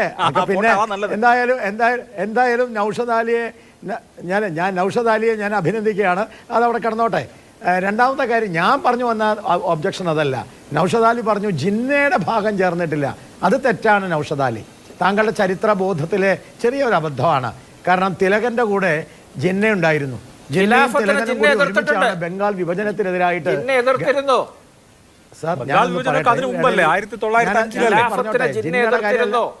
ഞാനൊന്ന് പറയട്ടപ്പാ. ഞാൻ പറഞ്ഞു തരുമോ? നിങ്ങൾ കറക്റ്റ് ചെയ്തോളൂ. നിങ്ങൾ നേരത്തെ എനിക്ക് കറക്റ്റ് ചെയ്യാൻ സമയം തന്നില്ലല്ലോ. കോൺഗ്രസുമായിട്ട് ജിന്നയുടെ പാർട്ട് താങ്കൾ പറഞ്ഞപ്പോൾ അതിനകത്ത് കോൺഗ്രസിൻ്റെ പാർട്ടിൽ ജിന്ന എല്ലാ കാലഘട്ടത്തിലും ഉണ്ടായിരുന്നു. നമ്പർ 1. നമ്പർ 2 എന്താ പറയാൻ വന്നുവെച്ചാൽ, നിങ്ങൾ ഇന്ന് പറഞ്ഞു മഹാത്മാഗാന്ധിയുടെ കോൺഗ്രസ്. എൻ്റെ പൊന്നു ചങ്ങാതി, അങ്ങനെ പറഞ്ഞാൽ ഗാന്ധി അപമാനിക്കല്ലേ? മഹാത്മാഗാന്ധി കോൺഗ്രസ് പിരിച്ചുവിടണം, സ്വാതന്ത്ര്യം നേടിക്കഴിഞ്ഞു, ഇനി കോൺഗ്രസിന് ഇതല്ല പണി എന്ന് പറഞ്ഞ് അദ്ദേഹം വേറെ കോൺഗ്രസിന്റെ ഭരണഘടന ഉണ്ടാക്കിയതാ. ആ കോൺഗ്രസും ഈ കോൺഗ്രസും തമ്മിൽ പുലബന്ധം പോലുമില്ല. ഇത് കള്ളന്മാരുടെ കോൺഗ്രസ്, അത് മഹാത്മാവിന്റെ കോൺഗ്രസ്. അത് രണ്ടാണ്. പിന്നെ താങ്കൾ ഒരു കാര്യം കൂടി പറഞ്ഞു, ഗോത്രവർഗക്കാരുടെ കാര്യം. ഗോത്രവർഗക്കാർ ഇന്ത്യൻ പാർലമെന്റിൽ ഇന്ന് ഏറ്റവും കൂടുതൽ ഗോത്രവർഗക്കാർ, പ്രത്യേകിച്ച് ഇന്ത്യൻ രാഷ്ട്രപതി അടക്കം ഏറ്റവും വലിയ ഗോത്രവർഗക്കാരുള്ള പ്രസ്ഥാനം ഭാരതീയ ജനതാ പാർട്ടിയാണ്. എന്തേ നിങ്ങൾ 60 വർഷം നിങ്ങൾ ഭരിച്ചിട്ട് ഈ ഗോത്രവർഗവും ഈ മതേതരത്വവാദികളും നിങ്ങൾ നേരത്തെ പറഞ്ഞ എന്താ ബഹുസ്വരതയുടെ ആളുകളെല്ലാം നിങ്ങളെ കൈയൊഴിഞ്ഞത് എന്തേ? നിങ്ങളെ ഉപേക്ഷിച്ചത് എന്തേ? നിങ്ങൾക്ക് എന്തുകൊണ്ട് വിജയിക്കാൻ കഴിഞ്ഞില്ല? നിങ്ങൾക്ക് എന്തുകൊണ്ട് ഭരണം പിടിക്കാൻ കഴിഞ്ഞില്ല? ഇന്ത്യ മുന്നണിയാണ് കേട്ടോ. ശ്രീ അരുൺകുമാർ, ഇപ്പോ കഴിഞ്ഞ 10 വർഷം കാണാത്ത ചില രംഗങ്ങൾ നമ്മൾ പാർലമെന്റിൽ കണ്ടു. സ്പീക്കർ തന്നെയും പ്രതിരോധത്തിലാവുന്നത് കണ്ടു. അപ്പൊ ഇത് അങ്ങോട്ട് പ്രതിപക്ഷത്തെ സംബന്ധിച്ച് രാഹുൽ ഗാന്ധിയുടെ വൺ മാൻ ഷോ അല്ലല്ലോ. പ്രതിപക്ഷത്തെ സംബന്ധിച്ച് വളരെ കോർഡിനേറ്റഡ് ആയിട്ടുള്ള പ്രവർത്തനം ഒരൊറ്റ അജണ്ടയുമായി ഉണ്ടാകുമോ? തീർച്ചയായും പ്രതിപക്ഷത്തെ സംബന്ധിച്ചിടത്തോളം ഏറ്റവും ശക്തമായിട്ടുള്ള ഒരു കോർഡിനേഷൻ ഉണ്ടാകുമെന്നതിൽ യാതൊരു സംശയമില്ല. പക്ഷെ ഒരു കാര്യം മനസ്സിലാക്കേണ്ടത്, കഴിഞ്ഞ 10 വർഷവും ഈ രാഹുൽ ഗാന്ധി ഇന്ത്യൻ പാർലമെന്റിൽ ഉണ്ടായിരുന്നു. ഇതുപോലെ പ്രസംഗിക്കാനുള്ള ഒരു MP എന്ന നിലയിൽ നിരവധി അവസരങ്ങൾ ഉണ്ടായിരുന്ന വ്യക്തി തന്നെയാണ് അദ്ദേഹം. പക്ഷേ ഇന്ന് വളരെ കോർഡിനേറ്റ് ചെയ്ത് എല്ലാം പറയുമ്പോൾ ഞങ്ങൾക്കുണ്ടായ ചെറിയ ഒരു ആശങ്ക ഞാൻ ആദ്യം തന്നെ പങ്കുവച്ചു, ഒരു മതചിഹ്നം ഉയർത്തേണ്ടതിരുന്നില്ല എന്നുള്ളത്. പക്ഷെ ഇപ്പോൾ കെജ്രിവാളിനെ അകത്തിട്ടതുമായി ബന്ധപ്പെട്ടുകൊണ്ടെല്ലാം നന്നായി പ്രസംഗിക്കുമ്പോഴും ആ പരാതി കൊടുത്തത് ഡൽഹിയിലെ കോൺഗ്രസ് നേതൃത്വമാണ് എന്നുള്ള യാഥാർത്ഥ്യം നമ്മുടെ മുന്നിലുണ്ട്. കഴിഞ്ഞ 10 വർഷത്തിനിടയിൽ കോൺഗ്രസ് വിട്ട് BJP ആയി മാറിയവരാണ് BJPയുടെ ക്യാമ്പിൽ നിന്ന് ഇന്ന് ഏറ്റവും കൂടുതൽ എതിർക്കുന്നത്, പ്രത്യേകിച്ച് രാഹുൽ ബ്രിഗേഡിന്റെ ഭാഗമായി ഇരുന്നവരാണ്. അപ്പൊ അതുകൊണ്ട് കോൺഗ്രസായി മാറുകയും ഉത്തരവാദിത്വം നിർവഹിക്കുകയും പ്രധാനപ്പെട്ട ഒരു പ്രതിപക്ഷ കക്ഷി, ഏറ്റവും പ്രധാനപ്പെട്ട സ്വാതന്ത്ര്യ സമരത്തിലടക്കം നേതൃത്വം കൊടുത്ത, ഏറ്റവും കാലം രാജ്യം ഭരിച്ച പാർട്ടി എന്ന രൂപത്തിൽ അതിന്റെ ഉത്തരവാദിത്വം നിർവഹിക്കുകയും ചെറിയ ചെറിയ ഘടകകക്ഷികളെ വിശ്വാസത്തിലെടുത്തുകൊണ്ട് തന്നെ ഇന്ത്യ കോർഡിനേഷനെ ശക്തമായി മുന്നോട്ട് കൊണ്ടുപോയാൽ BJPയെ സംബന്ധിച്ചിടത്തോളം അവർക്ക് അതിശക്തമായിട്ടുള്ള പ്രതിരോധം സൃഷ്ടിക്കാൻ കഴിയും. ഏകപക്ഷികമായി നമ്മുടെ രാജ്യത്തിന്റെ ഭരണഘടനയെ ദുർബലപ്പെടുത്താനും ഒരു മതരാഷ്ട്രം നിർമ്മിക്കാൻ വേണ്ടി അജണ്ട വച്ചുകൊണ്ട് കഴിഞ്ഞ 10 വർഷമായി അവർ നടത്തിക്കൊണ്ടിരിക്കുന്ന പ്രവർത്തനം, പ്രത്യേകിച്ച് RSS രൂപീകരിക്കപ്പെട്ടിട്ട് 100 വർഷം തികയുന്ന 2025 അവർ ലക്ഷ്യപ്പെട്ടുകൊണ്ടിരിക്കുന്ന കുറെ കാര്യങ്ങളുണ്ട്. അതിനെല്ലാം വിഘാതം സൃഷ്ടിക്കുവാനും ഈ രാജ്യത്തിന്റെ മതനിരപേക്ഷ ജനാധിപത്യ ഫെഡറലിസം സംരക്ഷിക്കാനും ഏകപക്ഷികമായി പ്രത്യേകിച്ച് പാർലമെന്റിന്റെ നിയമനിർമ്മാണ പ്രക്രിയയെല്ലാം അടിച്ചേൽപ്പിക്കുവാനും ആ ഹിന്ദുത്വ അജണ്ടയുടെ പൂർത്തീകരണം അത്ര എളുപ്പമല്ല എന്ന് തെളിയിക്കുന്ന തരത്തിലുള്ള ഇടപെടലുകൾ ഇന്ത്യ മുന്നണിയുടെ ഭാഗത്തുനിന്നുണ്ടാകും. പ്രത്യേകിച്ച് വളരെ ഐക്യത്തോടെയുള്ള കെട്ടുറപ്പോടുള്ള പോരാട്ടം പാർലമെന്റിനകത്തും പുറത്തും ഉണ്ടാകും എന്ന് തെളിയിക്കുന്ന തരത്തിലുള്ള ഇടപെടലുകളാണ് ഈ തെരഞ്ഞെടുപ്പ് റിസൾട്ട് വന്നതിന് ശേഷം എല്ലാം ഉണ്ടായിക്കൊണ്ടിരിക്കുന്നത്. ഏകപക്ഷികമായി ജനാധിപത്യത്തെ പണാധിപത്യം കൊണ്ട് കീഴടക്കാനും ഭരണഘടനയെ ദുർബലപ്പെടുത്താനും ഇനി സംഘപരിവാർ രാഷ്ട്രീയത്തിന് കഴിയില്ല. അതുപോലെ മതപരമായിട്ടുള്ള അജണ്ട അവർക്ക് പൂർത്തീകരിക്കാൻ കഴിയില്ല. പ്രത്യേകിച്ച് ഈ നീറ്റ് ചെറുപ്പക്കാരിലെല്ലാം വലിയ ആശങ്കയുണ്ടാക്കി. കാരണം ഒരു രാജ്യത്ത് നടക്കുന്ന മത്സര പരീക്ഷകളും ഇതുപോലെ യോഗ്യതാ പരീക്ഷകളിലെല്ലാം ഇത്തരം അഴിമതി നടത്താനുള്ള വേദി ഉണ്ടാക്കുക, പ്രത്യേകിച്ച് ഡോക്ടർമാരായിട്ടെല്ലാം പഠിച്ചു വരേണ്ടവർ, ഒരു വിദ്യാഭ്യാസ യോഗ്യതയില്ലാത്തവർ വരുന്ന സാഹചര്യമെല്ലാം അതിസങ്കീർണമായിട്ടുള്ള പ്രശ്നം ഇവിടെ ഉണ്ടാക്കും. വിവാദങ്ങൾ പരീക്ഷയുടെ പ്രധാനമന്ത്രിയുടെ പ്രസംഗം കൂടി ഉണ്ടല്ലോ, അതും ഇതുപോലെ ഒരു വെടിക്കെട്ടാവും എന്ന് നമുക്ക് വിചാരിക്കാം. ഇന്ത്യൻ ജനാധിപത്യം ആ നിലയിൽ സജീവമാവട്ടെ, സക്രിയമാവട്ടെ എന്ന് വിചാരിക്കാം. എല്ലാ പാനലിസ്റ്റുകൾക്കും വളരെ നന്ദി. സൂപ്പർ പ്രൈം ടൈമിന്റെ സമയം അവസാനിക്കുന്നു. നമസ്കാരം.